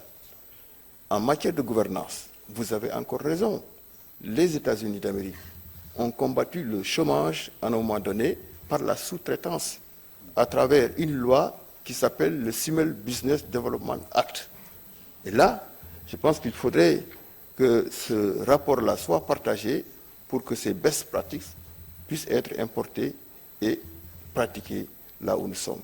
Et cela rejoint un peu votre proposition de formalisation de la RSE dans le cadre du département de Madame le ministre, pour que ces grandes entreprises-là, aujourd'hui, qui militent, il y a des entreprises comme Eiffage, qui militent. Gérard Senac, je le vois aller dans le Sénégal des profondeurs. Je peux en dire autant pour la Sonatel, etc. Mais que le processus soit organisé, que le processus soit structuré, avec des engagements forts pour les amener à prendre, à choisir eux-mêmes librement les secteurs d'activité sur lesquels ils voudraient contribuer pour une croissance inclusive. Moi, j'irai jusqu'à proposer, parce que les grandes entreprises, dans leur programme marketing, ils ont des stratégies de rating point, gross rating point, c'est-à-dire l'affectation d'un certain pourcentage de leur chiffre d'affaires à la publicité. Mais cette publicité-là, la meilleure publicité, elle peut être la participation massive pour lutter contre les inégalités. Aux États-Unis, il y a une étude de Korn de 2007 qui démontre que sur 10 Américains, les 9 sont disposés à choisir un produit si l'entreprise est orientée dans des actions caritatives. Donc, c'est une discussion profonde qu'il faut organiser. Vous avez donné à tout le monde l'eau à la bouche, madame. Donc, il faudrait, dans le cadre de votre esprit scientifique, de votre dynamisme, essayer d'organiser tout ça. Mais honorable, man dama la gëj gis itam xam masque bi moo tax xàmmewuma la non li nga wax dëgg la parce que ñëpp meluñu nii Sonatel ñëpp meluñu Atos ñëpp meluñu Grande Côte am na ay sociétés yoo xam ne tey ci gox yi ñu nekk population yi sax dañuy génn di ñaxtu je pense que loolu seede naa ba tey président di ci wax en conseil des ministres et loi bi nga xam ne promulgué nañ ko je suis sûr que madame le ministre ci njaxlaxam ak ni mu jógee yooyu yëpp dina ci indi solution mais solution boo xam ne ci waxtaan lay ñëwee ci waxtaan lay ñëwee ci waxtaanu nouvelle organisation et méthode parce que ñoom it xëy na dañu am ay contraintes yoo xam ne yi tant que demuñu ci ñoom duñ ko xam am na yoo xam ne yi aussi tant que demuñu expliquer leen ko duñu def seen wareef loolu yëpp li nit ñi proposé fii mooy ñu formaliser ko structurer ko loolu dina mën a jur lii ngay wax pour mu indi ci solution d'une manière définitive. On va prendre un dernier orateur. Voilà, une autre femme. L'honneur est aux femmes. Je pense que dans le plan Sénégal émergent, le président de la République a donné une place particulière à l'autonomisation des femmes, d'abord à l'accès à la terre. Si mes chiffres sont bons, plus de 30 000 hectares aujourd'hui, sur les mesures, ont permis à des femmes d'accéder à la terre. Deuxièmement, l'ADER. L'ADER est un programme dédié aux femmes et aux jeunes à des conditions d'accès souples. Troisièmement, dans le département de Madame le ministre, il y a quand même des programmes de financement énormes. Vous la voyez un peu aller en Casamance, etc., pour permettre aux femmes d'accéder à ces financements et de s'autonomiser elles-mêmes. Je pense que là, je vous rassure que sur le plan autonomisation des femmes, accès au financement, accès à la terre, accès à la formation, accès au marché, le Sénégal est un peu en avance. C'est pourquoi, je pense, Madame le ministre, il faut des séances un peu d'information et de vulgarisation, que les uns et les autres, les unes et les autres, puissent connaître les avancées significatives que le Sénégal a connues en matière d'autonomisation des femmes, en matière d'allègement des travaux des femmes. Regardez ce que, au niveau du PIDC, moi je suis paysan, hein. Je suis né dans une petite case serrure à Fatick. Alors, la passion que j'avais avec mon grand frère là, la passion que j'avais le matin de bonne heure, quand j'entendais les pilons un peu faire résonner les cases en zinc. Mais aujourd'hui, ce décor, on l'a perdu parce que tout est motorisé. Les femmes, aujourd'hui, elles ne pullent plus à cause des machines. Et ça, c'est le président Macky Sall qui l'a injecté. De l'eau, des routes, de l'électricité. En 2012, quand le président Macky Sall venait, au Sénégal, il n'y avait que 1646 villages d'électrifiés. 1646 villages d'électrifiés. Des indépendances à nos jours. C'est-à-dire de 1960 à 2012, les autres gouvernements ont électrifié sur la base de 26 villages par an. On en a fait 554 villages par an. Nous allons, d'ici 2023, atteindre l'accès universel. Et sur l'énergie muscle. Donc, c'est beaucoup de choses qui ont été réalisées dans le cadre du plan Sénégal émergent. C'est pourquoi je disais au départ, Madame le ministre, que le président Macky Sall est devenu un champion dans la justice distributive. L'épicentre du développement a migré aujourd'hui vers les collectivités territoriales. Il a construit des hôpitaux, des écoles, des puits, des routes. Le Sénégal est en métamorphose. Allez à l'intérieur du Sénégal pour voir s'il y a des changements ou non. Mais quand on ne voyage pas, quand on reste dans des bureaux climatisés, quand on ne connaît pas la réalité sociale de ce qui se passe au Sénégal, on ne peut pas mesurer cette métamorphose-là. Et je vous dis, j'avais commandité une étude à travers l'AJICA pour mesurer l'impact des politiques publiques. Je l'avais déjà fait en 2017 sur un échantillonnage représentatif. Et je l'ai répété pour mesurer la trajectoire du premier plan d'action prioritaire avec la JICA qui a, par le biais d'appel d'offres, recruté un cabinet libre. Les résultats est que la pauvreté a reculé au Sénégal. Et nous avons utilisé des indicateurs simples, parce qu'en matière de pauvreté, nous avons des écoles statistiques, seuil de pauvreté absolue, seuil de pauvreté relative, les coefficients de Gini, etc. Nous avons mesuré la progression de la consommation des ménages, d'un point A à un point B. Mais le résultat est assez significatif dans sa globalité au Sénégal, dans tous les secteurs. Le secteur primaire, regardez la révolution agraire. Avant 2012, nous importions plus de 800 000 tonnes de riz. 800 000 tonnes de riz.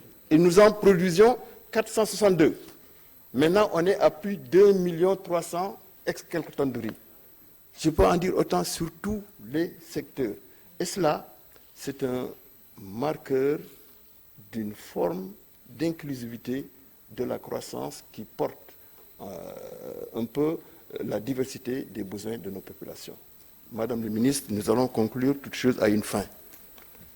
Et vous féliciter déjà pour cette initiative, vous encourager pour votre dynamisme, parce que vous êtes en train de donner corps à une vision symbolique du président de la République articulée sur l'homme. Ça veut dire que l'homme est au début et à la fin. Je pense que dans nos recommandations, nous avons écouté, entendu des propositions assez généreuses qui doivent aujourd'hui vous amener à formaliser le PSC dans votre département pour que toutes ces actions généreuses-là puissent lier la prospérité à la lutte contre les inégalités. Je voudrais passer quand même, avant de vous laisser conclure, passer la parole à M. Sen pour qu'il dise un mot, M. Sen, par rapport à tout ce que nous avons entendu ici et par rapport à là où nous voulons aller. Merci beaucoup. Très brièvement, Monsieur le ministre d'État, Madame le ministre, Mesdames, Messieurs les panélistes, Mesdames et Messieurs les participants, dire que nous avons été profondément enrichis par ce que nous avons entendu et je voudrais véritablement féliciter Madame le ministre pour la bonne préparation, la bonne sélection des panélistes. Nous pouvons dire que l'événement a été très fécond, très fructueux, avec des perspectives très prometteuses telles que M. le ministre d'État les a rappelées. Nous avons pu constater l'intérêt qu'il y a à promouvoir la RSE pour lui donner plus de vitalité, plus de vigueur et plus d'impact au niveau des populations à la base. Nous avons également vu que c'est un processus qui se développe et qui a besoin d'être structuré, d'être formalisé, et je suis convaincu que tout cela va être pris en charge par vous-même, par vos services et certainement par le président de la République qui va le faciliter grâce au plaidoyer de M. le ministre d'État. Et terminer en disant que oui, M. le ministre d'État a donné la part belle aux femmes, c'est vrai, mais les études aussi démontrent que les entreprises dirigées par les femmes sont généralement considérées comme étant les plus vertes, les plus orientées vers le social et l'environnement. Donc vous ne vous êtes pas trompé, Monsieur le ministre d'État, en le faisant à la part belle, et nous leur faisons confiance aux côtés de Madame le ministre pour donner plus de vitalité à cela. Et je termine en disant qu'on a beaucoup parlé de social, d'environnement. Et je rappelle encore une fois que l'eau reste au cœur de tout cela. L'eau au cœur de la vie sociale. l'eau pour le développement économique, toutes nos industries en ont besoin pour se développer. Mais l'eau, surtout, pour la préservation de notre environnement. Je voudrais donc, en disant cela, vous inviter à prêter la plus haute attention à cette initiative du président de la République, Macky Sall, qui, en organisant ce forum, voudrait véritablement repositionner le Sénégal comme champion, comme leader dans ce domaine vital. Et en accueillant ce forum en mars 2022, il sera en ce moment président de l'Union africaine. C'est toute l'Afrique qui sera autour de lui pour faire en sorte que l'eau prenne sa place et que tous ensemble nous nous mobilisions pour que cet accès à l'eau et à l'assainissement devienne une réalité partout et pour tous. Merci bien, Monsieur le ministre d'État. Merci, Madame le ministre. Nous vous laissons dire les derniers mots.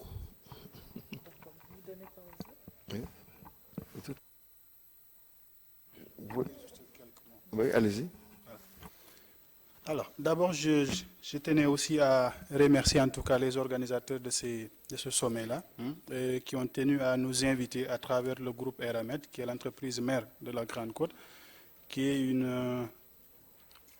une société qui a une présence dans 20 pays dans le monde, à travers les 5 continents, avec 13 000 collaborateurs, à la tête de laquelle il y a une femme qui s'appelle Madame Christelle Boris.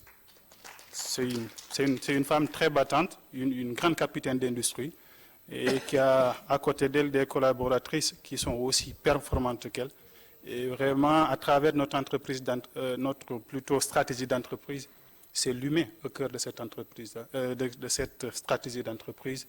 C'est de vraiment s'assurer que partout, dans tous les pays où cette société-là est présente à travers ses filiales, qu'on puisse considérablement impacter positivement sur ces pays d'abord, parce que Grande Côte quand même au Sénégal, rien qu'en 2020, c'est 81 milliards de retombées économiques, avec la sous-traitance, les salariés, entre autres, qui est une somme quand même conséquente, et avec une belle part pour la région de Thiès, la région où nous sommes. Vraiment, nous avons une discrimination positive que nous assumons pleinement pour la région de Thiès, pour les sous-traitants qui sont au niveau national et au niveau local. Parce que nous construisons beaucoup, et tout ce que nous faisons, tous ces appels d'offres-là, nous faisons appel à des sous-traitants, à des entreprises locales qui sont dans la zone et au niveau national si nécessaire. En tout cas, merci beaucoup encore une fois à Madame la ministre et au docteur Cheikh Kanté et à M. Abdoulaye Sène, à tous les panélistes aussi avec qui on a partagé ce plateau-là. Merci. Merci, Monsieur le ministre d'État. Merci également à Madame le ministre. Sonatel renouvelle vraiment sa volonté, sa disponibilité pour vous accompagner à mettre en place ce cadre qui, je pense, arrive vraiment au bon moment, au moment où la RSE prend de plus en plus d'ampleur et devient extrêmement stratégique pour le développement économique et social de nos pays. Donc, je vais emboîter le pas aux co-panélistes pour dire qu'effectivement, Sonatel, pour ce qui est de l'engagement pour les femmes, nous avons un comité de direction qui est pratiquement paritaire, avec presque 50% de femmes, surtout des femmes à des postes stratégiques dans l'entreprise, et une vraie stratégie pour l'autonomisation des femmes via le numérique, que je pilote personnellement depuis 5 ans, et cette stratégie s'appelle M-Woman, et l'objectif c'est de faire du numérique un outil pour l'autonomisation des femmes, à travers un certain nombre de prix, le prix de l'entrepreneuriat numérique féminin, Linger Digital Academy, donc une batterie d'activités, parce que nous pensons que les femmes sont le moteur pour le développement économique et social de ce pays. Je vais en profiter pour répondre à monsieur par rapport à la présence des opérateurs dans les régions. On a été interpellé sur le sujet. Sengbi, waaw dañ doon wax mbirum Touba nag action RSE yoo xam ne Sonatel mi ngi ko fa am duñ ko fësal maanaam contexte bi moo tax, mais boo demee Touba boo xoolee fi ñu wax Daarel Kamin nekk ci wetu jàkk ji, Sonatel financé na fa lu ñu wax benn médiathèque. Boo demee ba foofu boo laajtee sëñ wax Jatara dina la wax yoo xam ne en termes de RSE def nañ ko fa. Fi ñu wax tamit Màkke Kajoor ñu ngi fay yëngatu ci wàllu entrepreneuriat féminin, maanaam dimbale jigéen ñi nga xam ne ñi nekk ci gox boobu seet yan programme la ñu mën financer pour jàppale leen donc effectivement mun ñu nekk fépp waaye fépp foo xam ne am nañ fa mën nañ fa dérouler programme ngir jàppale askan bi ñu ngi ci jéem a góorgóorlu. Donc encore une fois, merci beaucoup et on renouvelle vraiment notre volonté d'accompagner l'État dans le développement de la RSE. Merci.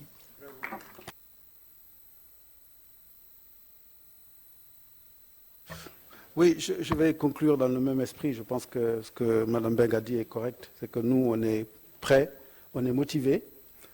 Et nous, à tous, on est tous dirigés par des Africains. C'est-à-dire qu'il n'y a pas, à tous Africains, j'entends, hein, il n'y a pas de tout bas au-dessus de... Ce sont des Africains qui dirigent. Donc on est motivés à fond pour arriver à développer. Donc on va participer avec Sonatel ou avec d'autres grandes entreprises volontiers pour aider. Alors, je peux juste rajouter qu'on a aussi de l'expérience dans d'autres pays. Je citais Madagascar, il y a d'autres pays où nous faisons des actions, donc on sera content de pouvoir aussi les proposer ici au Sénégal. Voilà. Merci. Alors,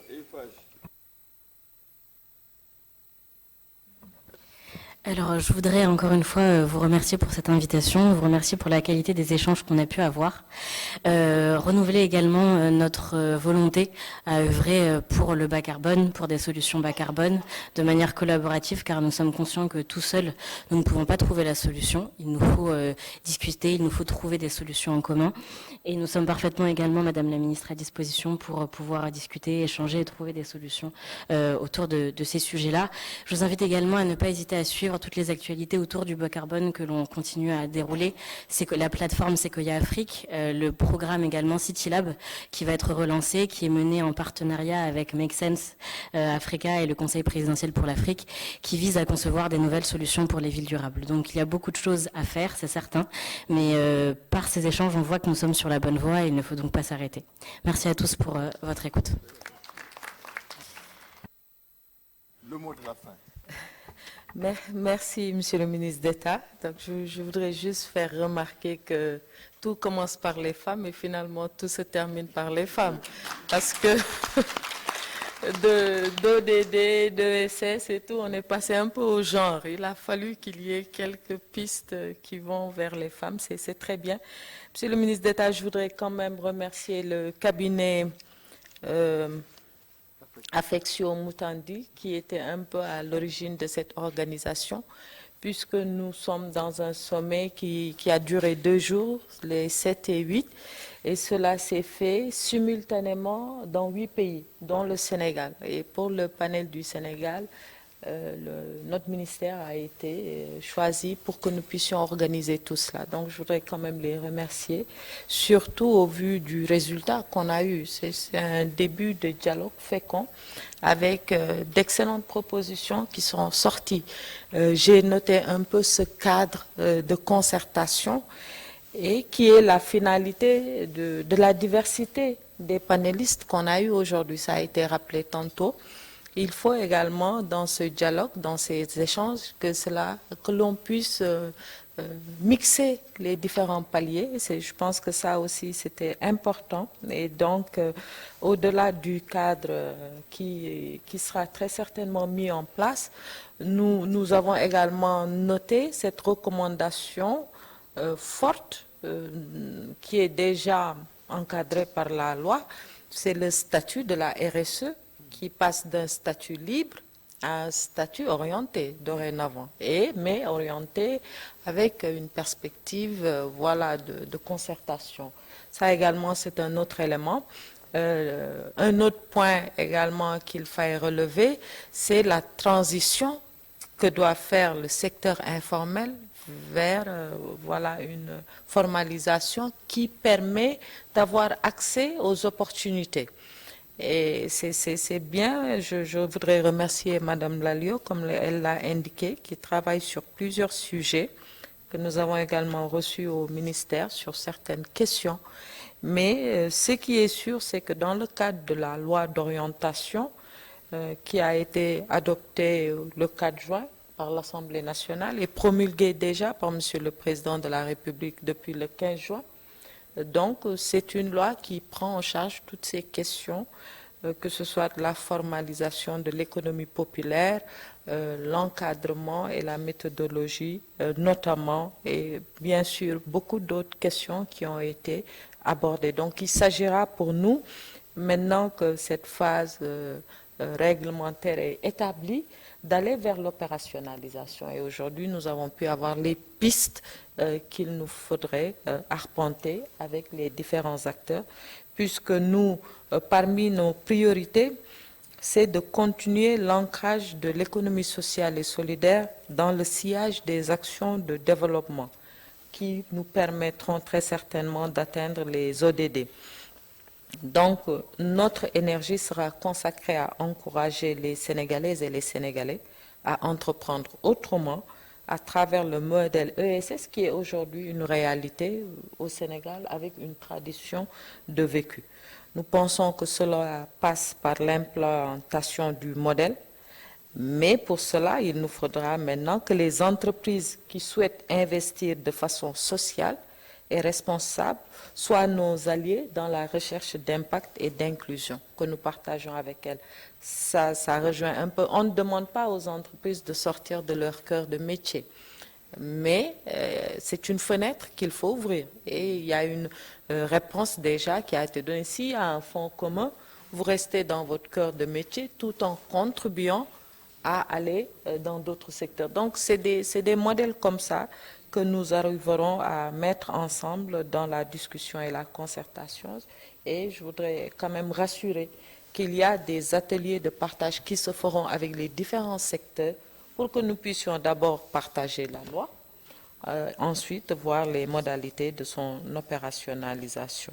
Et pour dire quand même que de concert avec les collectivités territoriales, nous souhaiterions nous concentrer sur des projets de développement durable. Ça passera aussi par la création d'une banque de projets qui pourront dorénavant faire l'objet de propositions pour des actions RSE. Ça pourra également impacter les communautés. Donc vraiment, je me réjouis fortement, après avoir remercié mes collaborateurs au niveau du ministère qui ont piloté de main de maître cette cérémonie. Et avant cela, tous les documents institutionnels dont j'ai parlé, que ce soit de la LPS, aujourd'hui la loi d'orientation, dont les décrets d'application également sont déjà élaborés. Mais nous partagerons maintenant dans le cadre de cet esprit participatif-là le projet de décret d'application avec l'ensemble des acteurs pour que chacun puisse être sûr d'abord que ses préoccupations sont prises en compte, mais également que nous puissions garantir l'opérationnalisation. Ça, c'est vraiment le défi. Le défi, c'est qu'une fois que le cadre réglementaire est établi, que nous puissions opérationnaliser. Et là, nous, notre orientation, c'est de le faire de concert avec tout le monde. Donc, pour terminer, Monsieur le ministre d'État, c'est vous remercier d'abord pour votre disponibilité, mais surtout pour toutes les actions que vous faites pour le secteur de l'économie sociale et solidaire. J'en sais quelque chose. Vous avez un magazine qui retrace Tam Tam de fort belle manière toutes les avancées, toutes les opportunités que nous pouvons avoir en tant qu'acteurs de l'économie sociale et solidaire, mais de façon plus macro, comment à partir de la réalité de tous les segments de la population, nous pouvons ensemble aller vers une croissance économique inclusive. Absolument. Parce que s'il y a vraiment une leçon apprise de la Covid-19, c'est que le monde réel se trouve dans le secteur informel. Et par conséquent, il faut que ce monde-là soit résilient. Il faut qu'il soit préparé au choc. Ça passe par quoi? Ça passe par une redistribution, ça passe par une stabilité. Voilà, donc toutes ces questions-là, vous les maîtrisez mieux que moi et c'est un intérêt particulier que vous avez, ce qui justifie également tout de suite après les rencontres de Aix que vous soyez ici. Encore, je voudrais vous féliciter le président pour les avancées majeures qui ont été notées à ce niveau-là et remercier nos partenaires, les panélistes qui ont décliné leur disponibilité à accompagner cela et je vous assure que ça ne s'arrêtera pas là. On sera encore ensemble pour, voilà, pour aller de l'avant. Je vous remercie. Alors, le prochain tam-tam sera... Tout commence par l'ESS, tout finit par l'ESS. Merci. Je voudrais peut-être remercier également notre panéliste du Mali. Il ne faut pas l'oublier. Et très certainement tous ceux qui nous suivent à travers les réseaux sociaux. Merci. Merci beaucoup. Merci. La microfinance, c'est typiquement le moyen de donner la possibilité à quelqu'un qui n'a pas le moyen d'ouvrir un compte en banque, d'avoir sur son téléphone, ça, nos amis d'Orange en parlent mieux que moi, avoir son propre compte bancaire à travers son téléphone. La microfinance, les microfinancements sont effectivement quelque chose d'important. Moi, je veux juste revenir sur l'aspect économie solidaire. Sur l'aspect économie solidaire, aujourd'hui, ce que nous avons discuté avec Madame la Ministre, avec toutes les personnes qui étaient présentes, c'est d'avoir une organisation qui unit à la fois des entreprises privées et des entreprises et le public et l'État pour définir ensemble en format, pour définir les actions qu'on peut suivre et qu'on peut peut-être financer aussi pour développer les économies dans les villages et dans les collectivités territoriales du Sénégal.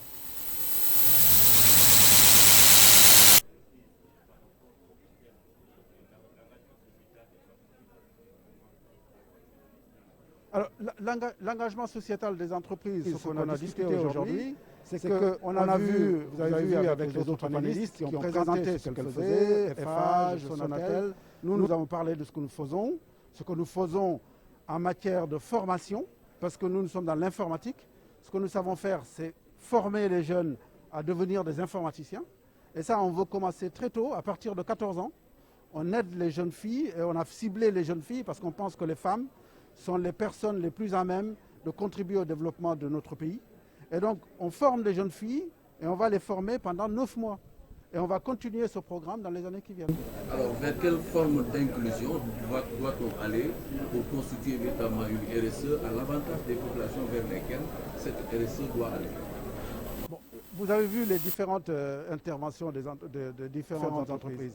Moi, ce que j'ai expliqué à Madame la Ministre pendant la discussion, c'est que je ne peux développer que ce que je sais faire. C'est-à-dire nous sommes informaticiens. On ne va pas aller faire quelque chose dans lequel on est incompétent. Donc dans l'informatique, ce qu'on peut faire, c'est aller dans les détails, c'est aller voir les jeunes. On a mis à disposition des ordinateurs, des jeunes filles qui n'ont pas les moyens d'avoir des ordinateurs. On a acquis les ordinateurs pour eux.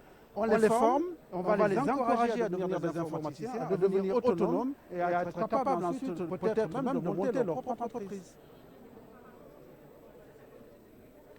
Je vous entends pas bien.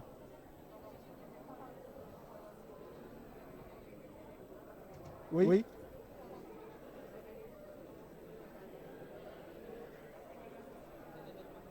Exact. C'est une très bonne remarque, surtout que moi je viens du sud du Sénégal. Et je peux vous dire qu'à Kolda, j'aimerais bien avoir des jeunes aussi qui font de l'informatique. On a commencé à travailler sur ce sujet. On veut avoir des jeunes qui sont formés à Dakar ici parfois qui n'ont pas de travail. On les accompagne, et là je le fais peut-être à titre personnel avec d'autres amis. On accompagne des jeunes qui créent des centres informatiques pour aider des choses simples, pour former des élèves à Excel, à Word, à l'utilisation de ces outils-là. Ça ne se fait pas dans l'intérieur du Sénégal, mais on veut le faire. Et ce sont des formations qui vont coûter 1 000 euros par heure, 1 000 francs CFA par heure. Et ce sont des formations qui sont à disposition des populations qui n'ont pas les moyens d'apprendre, je prends l'exemple d'Excel ou de Word, de façon, si on n'est pas là pour les accompagner.